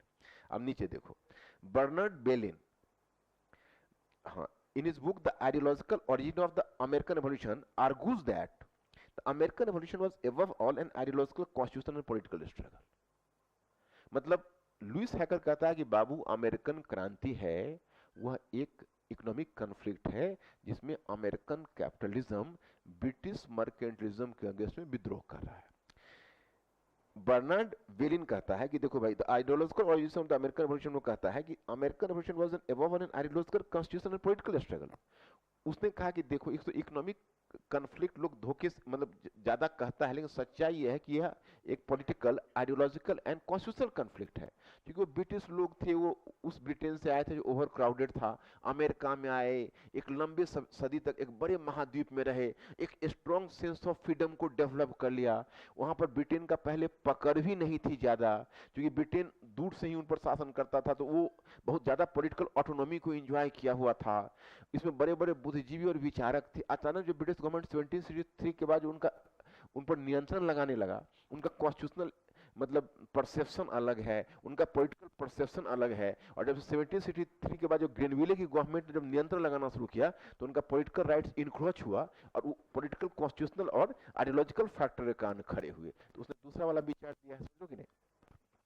अब जो तुम्हारा पहला वाला जो क्वेश्चन पूछा है उसमें क्रिटिकली एनालाइज, तो क्रिटिकली एनालाइज वाले में एक कंसोलेशन है। एक तो है कि यूपीएससी में 150 वर्ड्स का, और 150 वर्ड्स वाले क्वेश्चन को बच्चे ज्यादा छेड़छाड़ मत करना, क्योंकि बहुत कम टाइम तुमको मिलेगा। 150 वर्ड्स के क्वेश्चन को तुमको 5-7 मिनट में निपटाना पड़ेगा, समझ रहे हो ना, 7 मिनट से ज्यादा नहीं, 150, 7 मैक्सिमम 8 मिनट। तो मैं तुमको टाइम भी सबको काउंट करके बता दूंगा कितने, और उतने टाइम को तुम एग्जाम हॉल से पहले फॉलो करना। इस बार हम कुछ कुछ और इनोवेशन करेंगे तुम लोगों को टाइम पर, क्योंकि बहुत अच्छा तुम जानते हो वहां पर जाके पेपर खराब हो गया तो, क्वेश्चन छूट गया तो, टाइम मैनेजमेंट नहीं कर पाए तो इट इज इक्वली इंपॉर्टेंट। इसमें तुमको 5-7 मिनट में ये क्वेश्चन को निपटाना पड़ेगा, 7 या 8 मिनट में। तो इसमें तुम दूसरी बात, ये क्वेश्चन हिंट तो कर दिया है मूलतः, तो मूल तक कर दिया है, तो तुम उसमें यह दिखा दो कि मेनली कॉन्फ्लिक्ट है, although it is also true कि even political constitutional and so factor made the contribution, but basically we can take it as an economic conflict. ऐसे करके तुम ले सकते हो, है ना। और इसको अपोज करना मैं समझता हूं कि क्योंकि मूलतः शब्द खुद दे रहा है, तो इसका मतलब बाकी फैक्टर का रोल भी एक्सेप्ट कर रहा है, समझ रहे हो कि नहीं। और 150 शब्द का सजाए लाफरा नहीं, लेकिन अगर यह ज्यादा लंबा होता तो इसमें तुम देख सकते थे कि यह एक कारण था, लेकिन केवल इसी कारण तक हम सीमित नहीं रखेंगे, क्योंकि इसमें पॉलिटिकल कॉन्स्टिट्यूशनल और ये कारण भी इक्वली इंपॉर्टेंट है। उस पर 2-3 एग्जांपल देकर उसको फिनिश कर देना है। दूसरा वाला जो क्वेश्चन है वो जीएस का क्वेश्चन है, उसमें 200 वर्ड्स का उसने खुद ही दिया है, इसकी पुष्टि कीजिए। तो हमको दूसरे कारण की तरफ जाना ही नहीं है। तुम नेविगेशन एक्ट से शुरू करो और ग्रेनविल या उसके बाद तक जो कॉन्फ्लिक्ट चला है उसको देते हुए तुम 200 शब्द में उसको कंक्लूड कर लो। मैंने मैटर में दिया हुआ है इसका आंसर, लेकिन रास्ता तो तुम लोग समझ गए। तो बच्चे इस तरह होती है क्वेश्चन राइटिंग, और धीरे धीरे धीरे धीरे हर चैप्टर में मैं क्वेश्चन राइटिंग तुम लोगों को डिस्कस करता जाऊंगा, तुम लोग सीखते जाओगे। अब तुम लोगों को परसों से मैं 15 मिनट का एक क्वेश्चन लगा दूंगा। क्या मैंने यहाँ पर 15 मिनट, जैसे अब जो नहीं अभी करना चाहो, जो कॉन्फिडेंस नहीं, थोड़ा आगे ही करना, तो अपना लेट से आना। जिनको क्वेश्चन लिखना है वो 8 बजे आ जाना, 8 से 8:15 के बीच 15 मिनट में एक क्वेश्चन लिख लेना। अब धीरे धीरे लिखना शुरू करो, जितना ही आता है उसी में सीखोगे। धीरे धीरे बढ़ते हैं, अचानक नहीं बढ़ते हैं। अब बच्चे पेज चेंज करो, लाल वाली कलम निकालो। अब मुहूर्त में डिस्टर्ब मत करो, पहले मुहूर्त निकल जाने दो। लाल वाली कलम निकालो, ऊपर लिखो फ्रांस की क्रांति, बोल्ड टॉपिक में।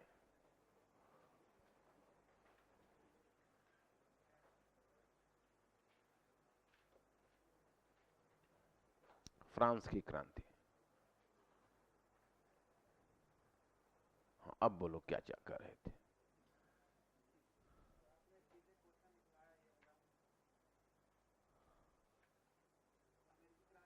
थोड़ा जोर से बोलो ना।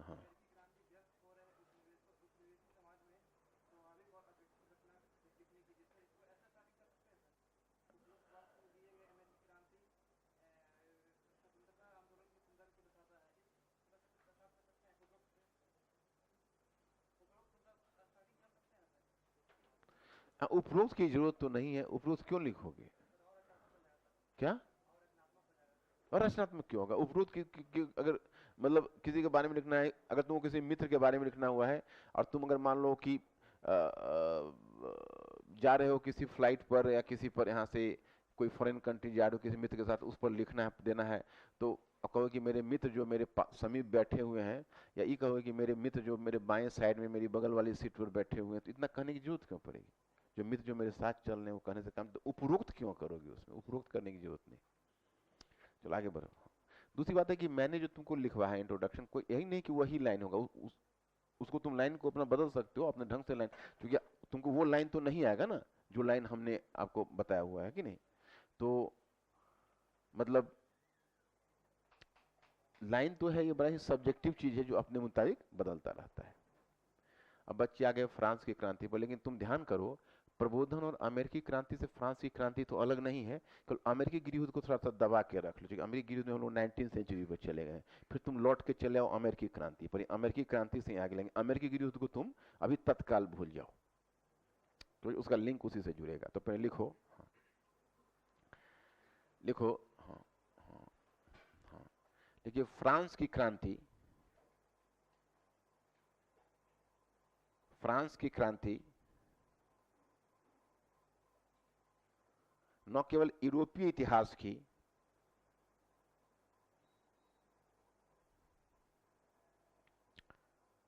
न केवल यूरोपीय इतिहास की, बल्कि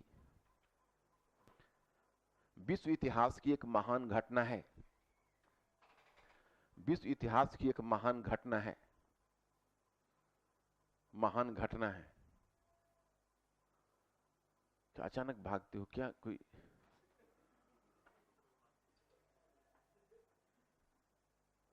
कोई खास बात? तो क्या लिखा? विश्व इतिहास की एक महान घटना है। महान घटना है। हाँ हाँ हाँ हाँ हाँ हाँ। देखिए, इस क्रांति के मध्य, इस क्रांति के मध्य, क्रांति के मध्य जो विचारधारा और संस्थाएं, विचारधाराएं और संस्थाएं उभर कर आई, संस्थाएं उभर कर आई, वे आगामी 200 वर्षों तक, वे आगामी लगभग 200 वर्षों तक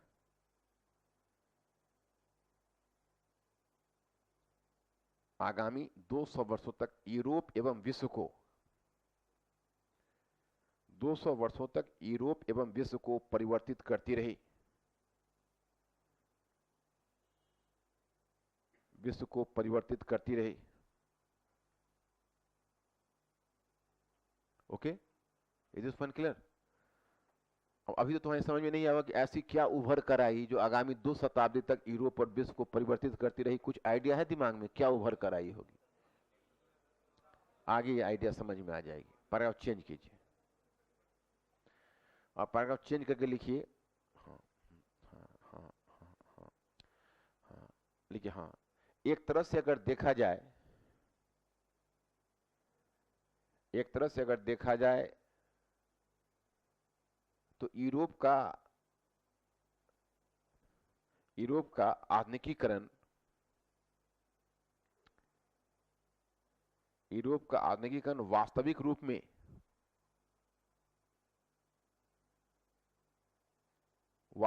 में फ्रांस की क्रांति के साथ, फ्रांस की क्रांति के साथ ही संभव हुई।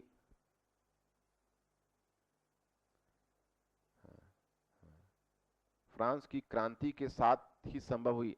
वस्तुतः, लिखो, वस्तुतः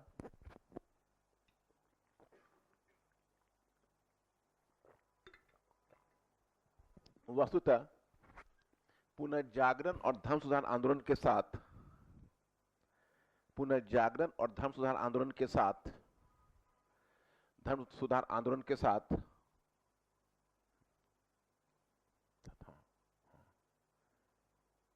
यूरोप के परिवर्तन की जो प्रक्रिया आरंभ हुई थी, यूरोप के परिवर्तन की जो प्रक्रिया आरंभ हुई थी, वह फ्रांस की क्रांति के साथ,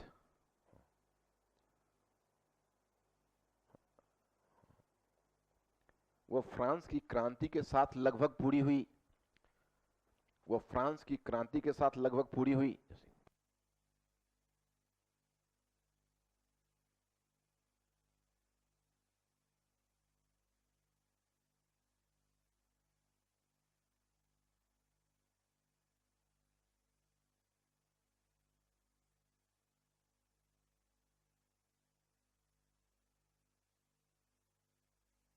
मतलब यहां पर आपको बताया जा रहा है कि जो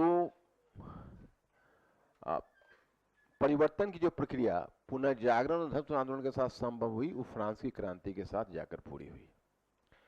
अब यहां पर मैं अगला लाइन आपको लिखाने वाला हूं कि एक क्रिटिक ने, जैसे डेविड थॉमसन ने कहा है कि फ्रांस की क्रांति उन प्रश्नों के जवाब थे जो 1789 से पहले यूरोप के समक्ष उपस्थित थे। वे प्रश्न क्या थे? तो राजतंत्र और मध्य वर्ग के बीच संबंधों की समस्या, जो प्रबोधन नहीं जिसको उठाया था। दूसरा,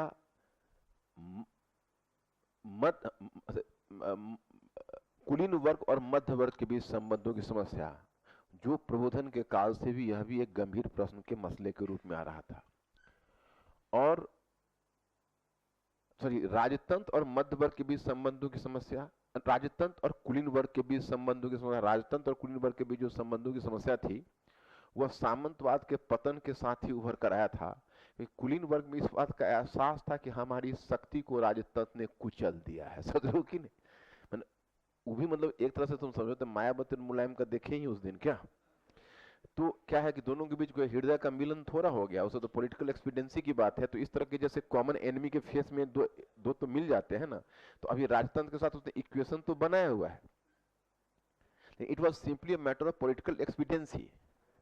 पॉलिटिकल एक्सपीडियंसी है क्योंकि ये matter, this is not the case of the meeting of the heart, because after all the aristocratic class was having the bitter feeling and bitter perception that their power has been snatched by monarchy forcefully, so they were always fighting for just you can say regaining the power once they had lost to the monarchy।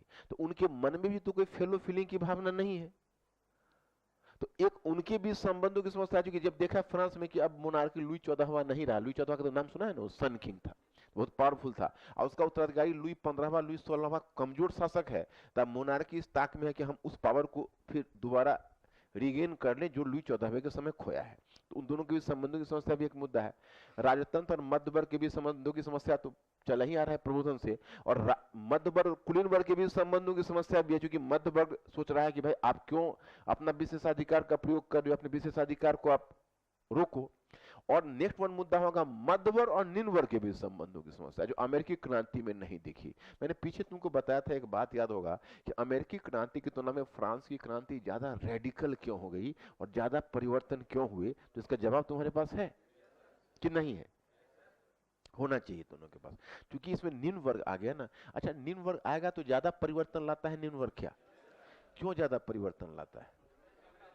हाँ, बस बस तुम लोग एक class equation को समझते रहो, सारा परिवर्तन समझते रहोगे। तो पहले तो उसमें हम अब दूसरा लाइन लिखवाएंगे कि भाई ऊपर के 3 प्रश्नों का जवाब तो फ्रांस की क्रांति ने बहुत हद तक देने का प्रयास किया, लेकिन जो अंतिम प्रश्न अनुत्तरित रह गया उसे रूस की क्रांति ने उस प्रश्न को देने का प्रयास किया। जो रूस की क्रांति देखोगे तो वहां पर निम्न वर्ग के संबंधों की समस्या। लेकिन जानते हो, हम लोग स्टूडेंट लाइफ में तुम लोगों के साथ से पढ़ते आए, जब स्टूडेंट लाइफ में खुद थे तो सोवियत रसिया हुआ करता था, बहुत पावरफुल एंटिटी। फिर सोवियत रसिया का विघटन हो गया, समाजवादी व्यवस्था टूट गई, तो रूस की क्रांति का ही पुनर्मूल्यांकन हो गया।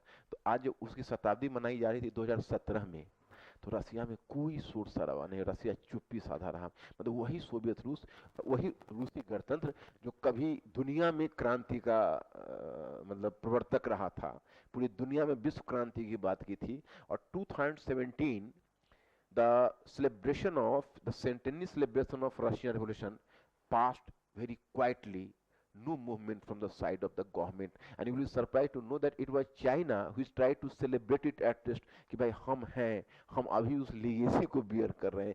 रसिया ने तो लीगेसी लेने से भी इनकार कर दिया, मतलब Russian revolution became so orphan now.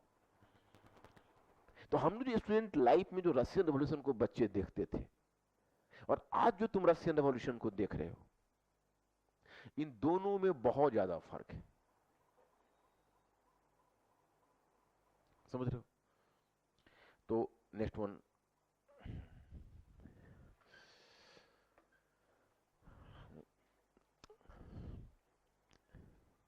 क्या लिखा? हाँ, अब आगे बढ़ जाओ, लिखो। हाँ हाँ हाँ, फिर पैराग्राफ चेंज कर दो। हाँ लिखा। हाँ हाँ, कहा जाता है कि फ्रांस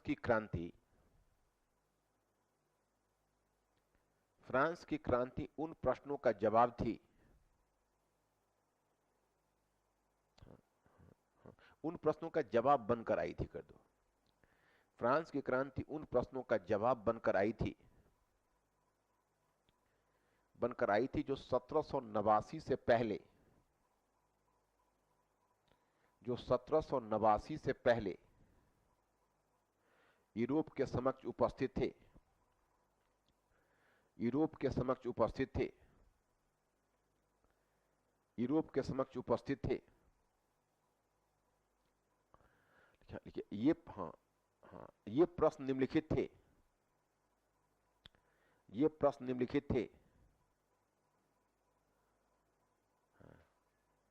उसी में डैश देकर लिखना, राजतंत्र एवं कुलीन वर्ग के संबंधों की समस्या,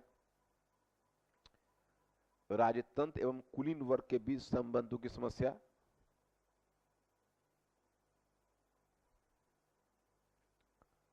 संबंधों की समस्या।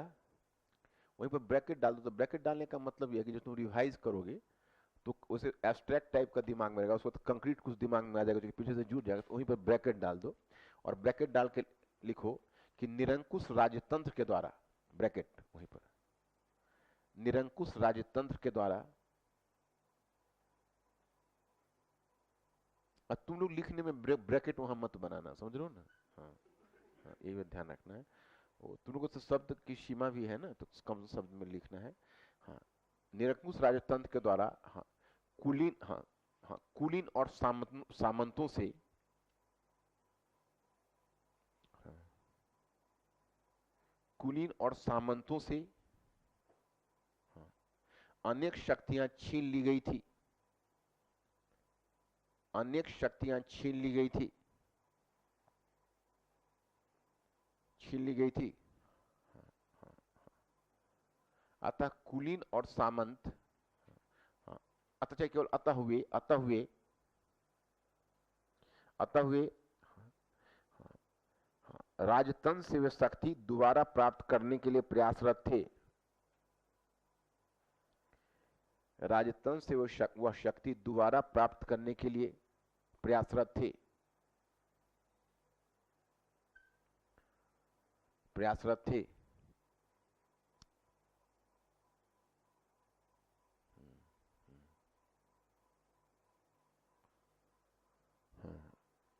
अब कॉमा दीजिएगा, इसको ब्रैकेट बंद करके कॉमा। हाँ, राजतंत्र एवं मध्य वर्ग के बीच संबंधों की समस्या, राजतंत्र और मध्य वर्ग के बीच संबंधों की समस्या, राजतंत्र और मध्य वर्ग के बीच संबंधों की समस्या, समस्या, हाँ, हाँ, हाँ, समस्या, हाँ, हाँ, हाँ, हाँ। अब उसी में ब्रैकेट डाल दो, फिर ब्रैकेट इसमें डालो, लिखो, हाँ, लिखिएगा, हाँ, कि हाँ, कि प्रबोधन नहीं, प्रबोधन नहीं, प्रबोधन ने भी, प्रबोधन, हाँ, प्रबोधन ने ही, हाँ, हाँ, हाँ, ने ही राजतंत्र, राजतंत्र और मध्य वर्ग, राजतंत्र और मध्य वर्ग के संबंधों,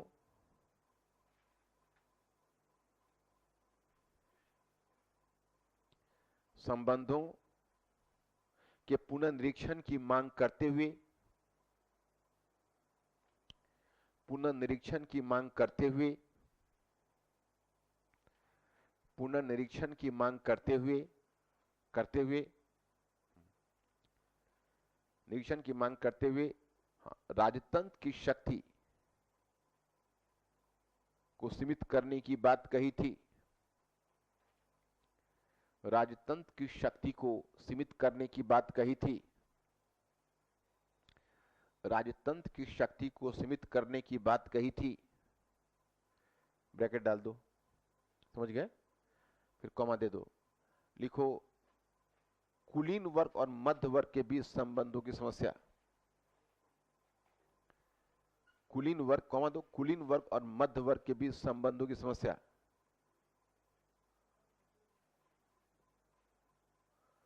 इसका मतलब है मेरा स्कीम तुम लोग समझ नहीं पा रहे हो। मैंने, तुम उधर बगल में क्या देख रहे हो, अब जो उठाया मुद्दा तो मेरी तरफ देखो ना। मैं आपको यह बताने वाला हूं कि 1789 से पहले यूरोप के समक्ष कुछ महत्वपूर्ण प्रश्न उपस्थित थे। फ्रांस की क्रांति ने उनका जवाब बनकर आई थी। वो प्रश्न क्या थे, प्रश्न निम्नलिखित थे, मैंने लिखाया। तो पहला मैंने लिखाया राजतंत्र, मैं आपको लिखाने वाला था राजतंत्र और कुलीन वर्ग के बीच संबंधों की समस्या। तो एक मिनट रुक जाना, तो यहां मेरी बात को गौर से सुनो। दूसरा, राजतंत्र और कुलीन वर्ग के संबंधों के साथ फिर कॉमा देकर राजतंत्र और मध्य वर्ग के बीच संबंधों की समस्या, फिर कॉमा देकर मध्य वर्ग और कुलीन वर्ग के बीच संबंधों की समस्या, फिर कॉमा देकर मध्य वर्ग और निम्न वर्ग के बीच संबंधों की समस्या। इसी बीच मैंने गलती एक ही करी कि आप लोगों को ज्यादा समझाने के चक्कर में सब में ब्रैकेट डलवाकर कुछ कुछ बातें लिखाकर और अस्पष्ट करने का दुस्साहस कर दिया। इसके कारण अगर आप लोगों को असुविधा हो गई हो तो आप देख लीजिए उसको, समझे। तो अब फिर उस मुद्दे पर लौट जाइए। तो अब कहां पर चले आए, मध्य वर्ग, कुलीन वर्ग और मध्य वर्ग के बीच संबंधों की समस्या। अब वहीं पर फिर ब्रैकेट डालिए, डलवाऊं कि नहीं? हाँ हाँ ठीक है, डालिए, के बीच संबंधों की समस्या। अब उसमें ब्रैकेट डालकर लिखिए, हाँ हाँ, कि प्रबोधन ने हाँ, कुलीन वर्ग के विशेषाधिकारों को भी सीमित करने की मांग की थी, विशेषाधिकारों को समाप्त करने की मांग की थी, विशेषाधिकारों को समाप्त करने की मांग की थी, समाप्त करने की मांग की थी। अच्छा तुम्हारी उंगली में कुछ दिक्कत है क्या? हाँ अच्छा, ब्रैकेट बंद करो, ब्रैकेट बंद करो। समाप्त करने की मांग की थी, ब्रैकेट बंद करो ना, फिर क्या करना है। हाँ। फिर कॉमा दीजिए और लिखिए मध्य वर्ग एवं निम्न वर्ग के बीच संबंधों की समस्या, मध्य वर्ग एवं निम्न वर्ग के बीच संबंधों की समस्या, समस्या। अब फिर ब्रैकेट डालिए, मध्य वर्ग और निम्न वर्ग के बीच संबंधों की समस्या, और ब्रैकेट डालिए और लिखिए कि प्रबोधन ने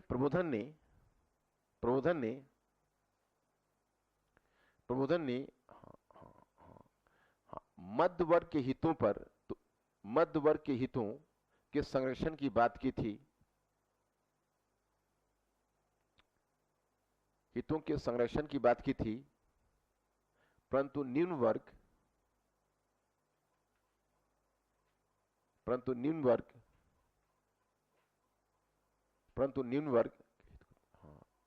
निम्न वर्ग के हित का तिरस्कार किया था। याद है, निम्न वर्ग के हित का तिरस्कार किया था, परंतु अब निम्न वर्ग भी अपना सिर उठाने लगा था, परंतु अब निम्न वर्ग भी अपना सिर उठाने लगा था, सिर उठाने लगा था। अब ब्रैकेट बंद करो,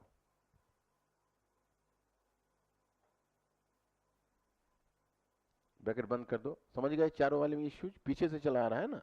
तुमने लिखा कि 1789 से पहले उपस्थित था यह प्रश्न, तो तुमको ये दिखाना पड़ेगा कि कैसे उपस्थित था, और 1789 से पहले यूरोप के समक्ष क्यों उपस्थित था, तो उसके लिए तुमको उदाहरण तो देना पड़ेगा। तो अब उदाहरण, ये 4 उदाहरण तुमने दिए, तो लिखने में तो 4 ही दोगे, ब्रैकेट मैंने दे दिया, तुमको पढ़ने के क्रम में स्पष्ट हो जाए। अब इसी में लिखे, कहा जाता है कि फ्रांस की क्रांति ने, उसी में कहा जाता है कि फ्रांस की क्रांति ने उपयुक्त प्रथम 3 प्रश्नों का, उपयुक्त प्रथम 3 प्रश्नों का जवाब देने का प्रयास किया, उपयुक्त 3 प्रश्नों का जवाब देने का प्रयास किया,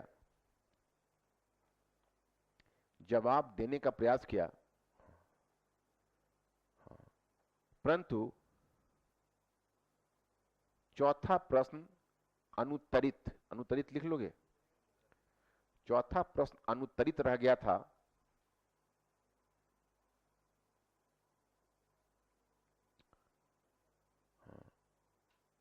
चौथा प्रश्न अनुत्तरित रह गया था, जिसका जवाब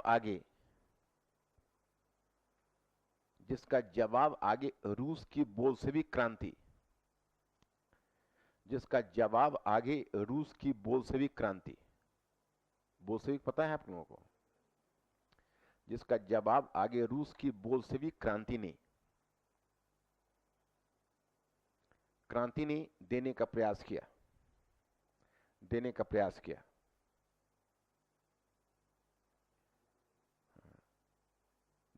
आप जस्ट लीव इट हियर। अब आप यहीं इसको छोड़ दीजिए। अब बच्चे थोड़ा सा अमेरिकी क्रांति से इसका सूत्र जोड़ता हूं, क्योंकि तुम लोग को पता है कि नहीं कि प्रबोधन से जो एक प्रक्रिया आरंभ हुई वह हम लोग ले जाएंगे 19वीं सेंचुरी तक। हमारा पहला ब्लॉक यही है। तो इसका मतलब है कि इन सब के बीच आपस में कनेक्टिविटी है, तो कनेक्टिविटी को फाइंड आउट करना है। तो इसमें थोड़ा सा ब्लॉक बना लो, एक लाइन खींच लो, फिर ब्लॉक, लाइन खींच दो केवल। अब लिखिए कि फ्रांस की क्रांति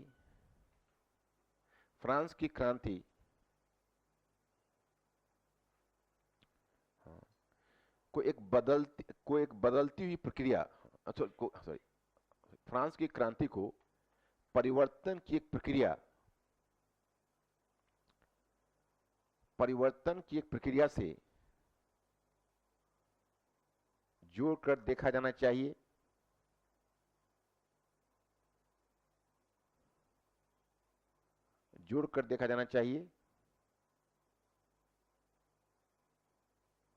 जो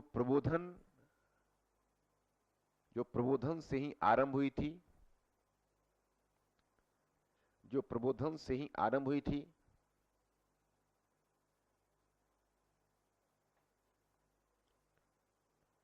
तथा अमेरिकी क्रांति से होते हुए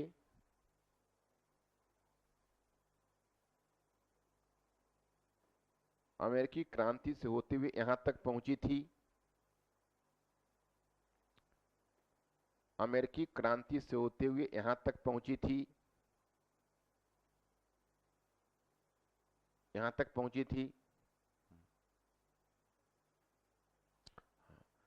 हाँ लिखे, हाँ लिखे, हाँ लिखे, हाँ हाँ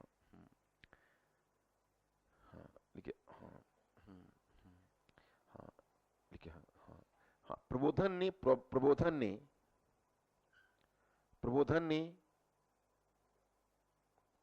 जो कुछ प्रश्न उठाए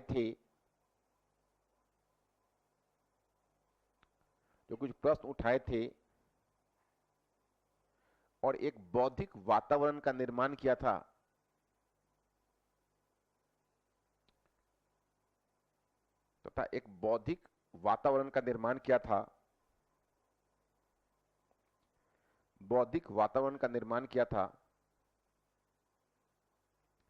उसका जुड़ाव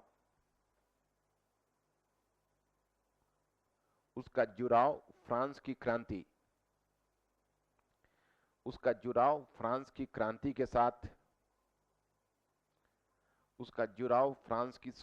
साथ देखा जा सकता।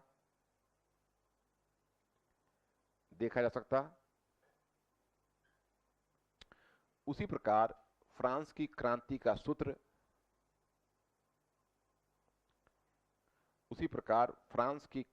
सूत्र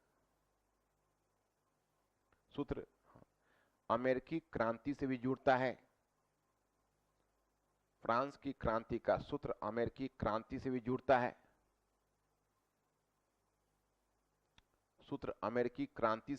है। हाँ लिखिएगा कि हाँ लिखिएगा अमेरिकी क्रांति में उलझाव के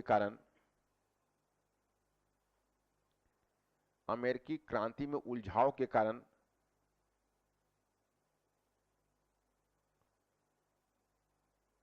फ्रांस जिस आर्थिक संकट से ग्रस्त हुआ,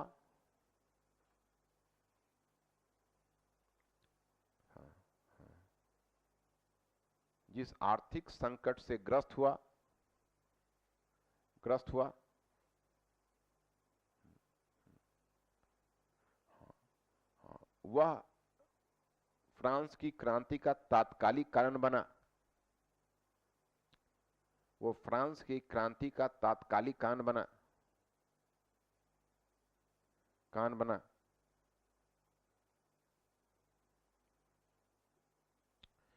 उसी प्रकार फ्रांस के जो सैनिक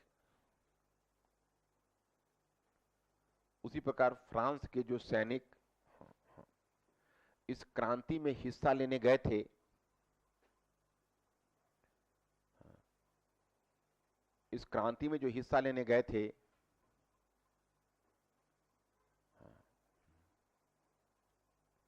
वे नवीन विचारों से प्रभावित होकर लौटे।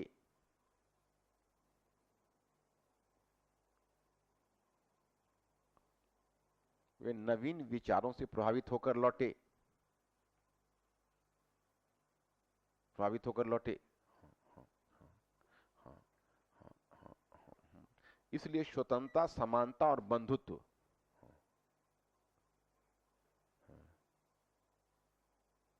इसलिए स्वतंत्रता, समानता और बंधुत्व जैसे नारे, बंधुत्व जैसे नारे जो अमेरिकी क्रांति के मध्य, स्वतंत्रता, समानता और बंधुत्व जैसे नारे जो अमेरिकी क्रांति के मध्य निकलकर आई थी,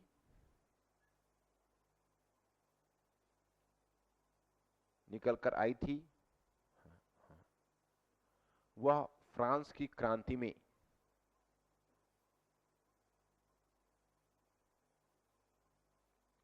वह फ्रांस की क्रांति में नागरिक, हाँ हाँ हाँ देखो, हाँ हाँ हाँ हाँ मैंने से, हाँ, वह फ्रांस की क्रांति में मानव एवं नागरिक, मानव एवं नागरिक, मानव एवं नागरिक अधिकारों की घोषणा में, मानव एवं नागरिक अधिकारों की घोषणा में उभर कर आई, मानव एवं नागरिक अधिकारों की घोषणा में उभर कर आई, उभर कर आई। अब ब्लॉक बंद कर दो। मतलब तुम ये फर्स्ट पार्ट पर जो चल रहे हो, तो उनका आपस में जो जुड़ाव है तुम्हारे मन के अंदर होना चाहिए। देखो, बहुत सारी चीजें हम कॉपी पर नहीं लिखते हैं, लेकिन तुम लोग अब एक बात महसूस कर रहे हो कि दिमाग में अगर कुछ बैकग्राउंड में होता है तो कॉपी पर हम भले लिखे ना लिखे, लेकिन हमारी राइटिंग को एक डायरेक्शन मिलता है। गौर कर रहे हो कि नहीं इस बात? और वही चीज जब अस्पष्ट रह जाती है ना, तो लिखने के क्रम में कुछ ऐसा वाहियात लाइन आ जाता है निकलकर, जो पूरा ऊपर की राइटिंग को हमारे कॉन्ट्राडिक्ट कर देता है। तो इसलिए हमने थोड़ी सी इन दोनों के बीच, लेकिन एक बात मैं बताता हूं, जैसे ह्यूमैनिटीज सब्जेक्ट है, तुम लोग अभी धीरे धीरे इस संस्कार को तो सीख रहे हो, क्योंकि इसका कोई रास्ता नहीं है। अगर मैं तो चाह रहा हूं कि बहुत सुगम बना दूं, लेकिन सुगम बनाने के बाद भी कुछ कम से कम इसके नियम है जो तुमको समझने होंगे। जैसे फुल एंड फाइनल नहीं होता है, समझ रहे हो? तो प्रबोधन ने एक तरह से फ्रांस की क्रांति को प्रोत्साहन दिया, लेकिन मैं किसी समय तुमको यह भी बताऊंगा कि फ्रांस की क्रांति प्रबोधन की अस्वीकृति थी। तो वहां पर तुम लोग घबराओगे तो नहीं? अब अंतर क्या आ जाएगा? मात्रा का अंतर आएगा। जैसे प्रबोधन जो कुछ मुद्दे उठाएगा, समझ रहे हो कि नहीं? मानव अधिकार की, स्वतंत्रता की, विशेषाधिकार का विरोध करेगी, वो सब फ्रांस की क्रांति का पूरक हो जाएगी। लेकिन प्रबोधन एक बौद्धिक क्रांति थी, और वह मध्यवर्गीय बौद्धिक क्रांति थी। और जो मध्य वर्ग होता है उसके पास निजी संपत्ति होती है, तो वो क्रांति से परहेज करता है। जिसको लगता है कि ज्यादा उठा पटक, सिर्फ मध्य वर्ग के लोगों को कि सड़क पर चलने के लिए तो कोई बहाना बना के वो टाल जाएंगे, सोचेंगे हम पैम्पलेट लिखें, संसद में भाषण दे, आर्टिकल लिखें, न्यूज़पेपर को इंटरव्यू दें। कहोगे भाई चलिए सड़क पर थोड़ा सा चक्का जाम करना है, तो उसमें निम्न वर्ग ही जाता है, तुम नॉर्मली देखोगे। तो मध्य वर्ग पीसफुल ट्रांसफॉर्मेशन में विश्वास करता है। उसको लगता है कि अगर क्रांति होगी तो हमारी निजी संपत्ति भी चली जाएगी। तो फ्रांस में जो क्रांति हुई वो प्रबोधन से एक कदम आगे बढ़ गई। क्रांति नॉर्मली वहां पर रूसो की विचारधारा, जो रूसो ने अनियंत्रित, क्योंकि देखो वॉल्टेयर है, मॉन्टेस्क्यू, ये सब तो व्यक्तिगत स्वतंत्रता की बात करता है, लेकिन उस सब में क्या है कि उस सब क्लासिकल एक तरह से थिंकर है, तो वो रैशनलिज्म में विश्वास करता है, तर्कवाद में विश्वास करता है, और रूसो तो अनियंत्रित स्वतंत्रता में विश्वास करता है। तो जब क्रांति शुरू हुई तो बाकी चिंतक जो है वो हाशिए पर चले गए और रूसो उभर कर आ गया सामने। और मतलब रूसो है नहीं, रूसो तो मर चुका है एक दशक पहले, मतलब रूसो के विचार, तो वहां पर रूसो की विचारधारा प्रभावित करने लगी। और क्रांति जो हुई वो क्रांति स्वच्छंदतावाद से प्रेरित होकर हुई, स्वच्छंदतावाद, समझ रहे हो कि नहीं? जैसे अब मैं एक छोटा सा एग्जांपल बताता हूं कि तुम लोग एक पढ़ने वाले, खाने वाले, आराम से जीने वाले और यूपीएससी के मेहनत करने वाले लोग हो, तो अपना बैठे हुए हो घर पर कोई मित्र कहता है कि चलो थोड़ा सा यूपीएससी में एक प्रतिवेदन देने चलना है, तुम लोग का 2 घंटे का हमारा समय चाहिए। तुमको बड़ा स्वघरा पानी गिरता है कि अभी हमको फ्रांस की क्रांति के बारे में पढ़ना है, अभी मां से कह रहे हैं यूपीएससी चलने की। फिर लगता है कि ठीक है, अगर नहीं भी चलेंगे तो फिर मित्रों में जग हंसाई होगी, सोचेंगे भाई सेल्फी से थोड़ा सा जाना चाहिए क्योंकि पूरे स्टूडेंट के इंटरेस्ट की बात है, तुम यहाँ चले। वहां गए तो तुम देखो कि स्टूडेंट के साथ मैन हैंडलिंग हुआ, वहां पर मतलब जो पुलिस है उसने ह्यूमिलिएट किया, नहीं घुसने दिया। तो अचानक से तुम्हारे मन में एक ये आ गया। उसके बाद यूपीएससी भी ताक पर चला गया, पिताजी को जो वचन दे के आया वो भी ताक पर चला गया, और लोगों को जो कुछ कुछ प्रॉमिस करके आए हो कि मैं बहुत जल्दी लौट के आ रहा हूं, वो सब भी ताक पर चला गया।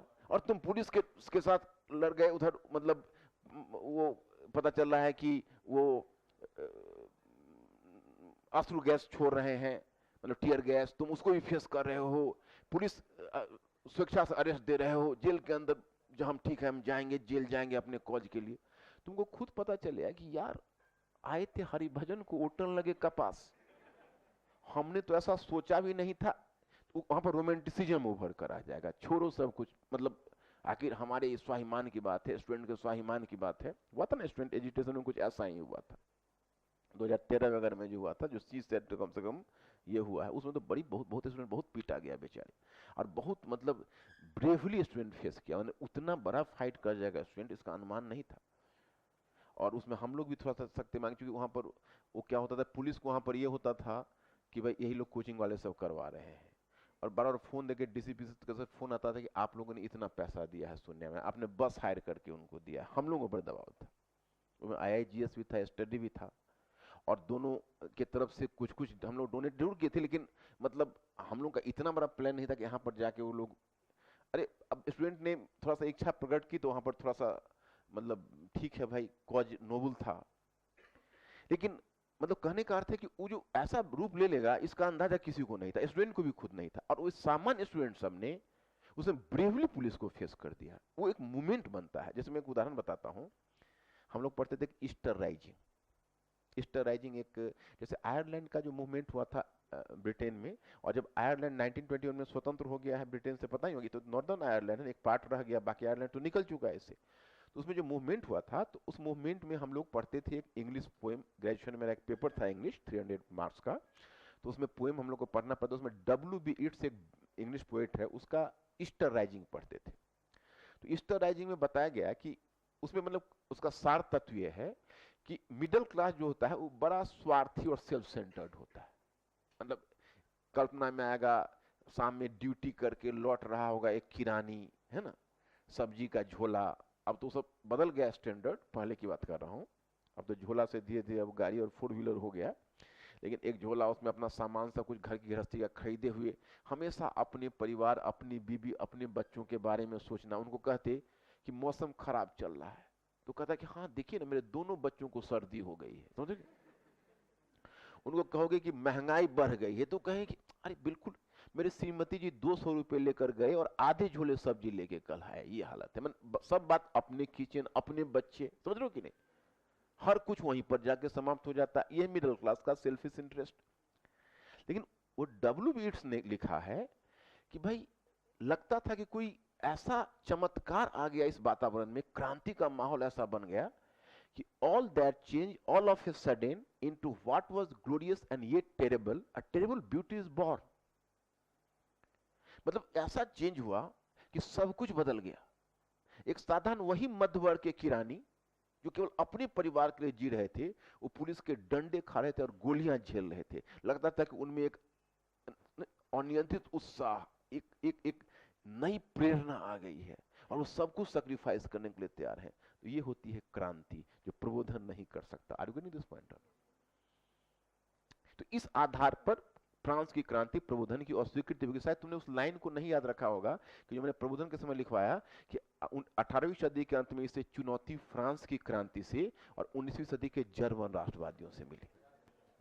याद है ना तुम्हें? ये स्वच्छंदतावाद है जो प्रबोधन को अस्वीकार करता है। उसमें दोनों बातें होगी, प्रबोधन का प्रभाव भी होगा और फ्रांस की क्रांति से प्रबोधन की अस्वीकृति भी होगी। दिमाग में रहेगा तुम लोगों को? ठीक, थोड़ा सा अब तो समय हो ही गया, अरे समय तो हो गया, ठीक है, फिर कल मिलते हैं। क्या जाइए आप लोग, इस संडे मनाइए, थोड़ा सा घूमिए फिरिए, एंजॉय करिए। क्या अच्छा, कल तुम लोग का 15 मिनट का टेस्ट कल नहीं होगा, तुम लोग का टेस्ट परसों 15, क्योंकि आज क्वेश्चन में नहीं देना, एक दिन पहले क्वेश्चन देना पड़ता है। तुम लोग का ट्यूसडे को 8 से, मतलब फिर मैं कल बोल दूंगा, कल तो अपना एज इट इज रहेगा। परसों से आप आओ 8 बजे आ जाओगे, जो लिखना चाहो, जो नहीं लिखना चाहो सब 8 बजे आओगे। 8 बजे से 8 से 8:15 के बीच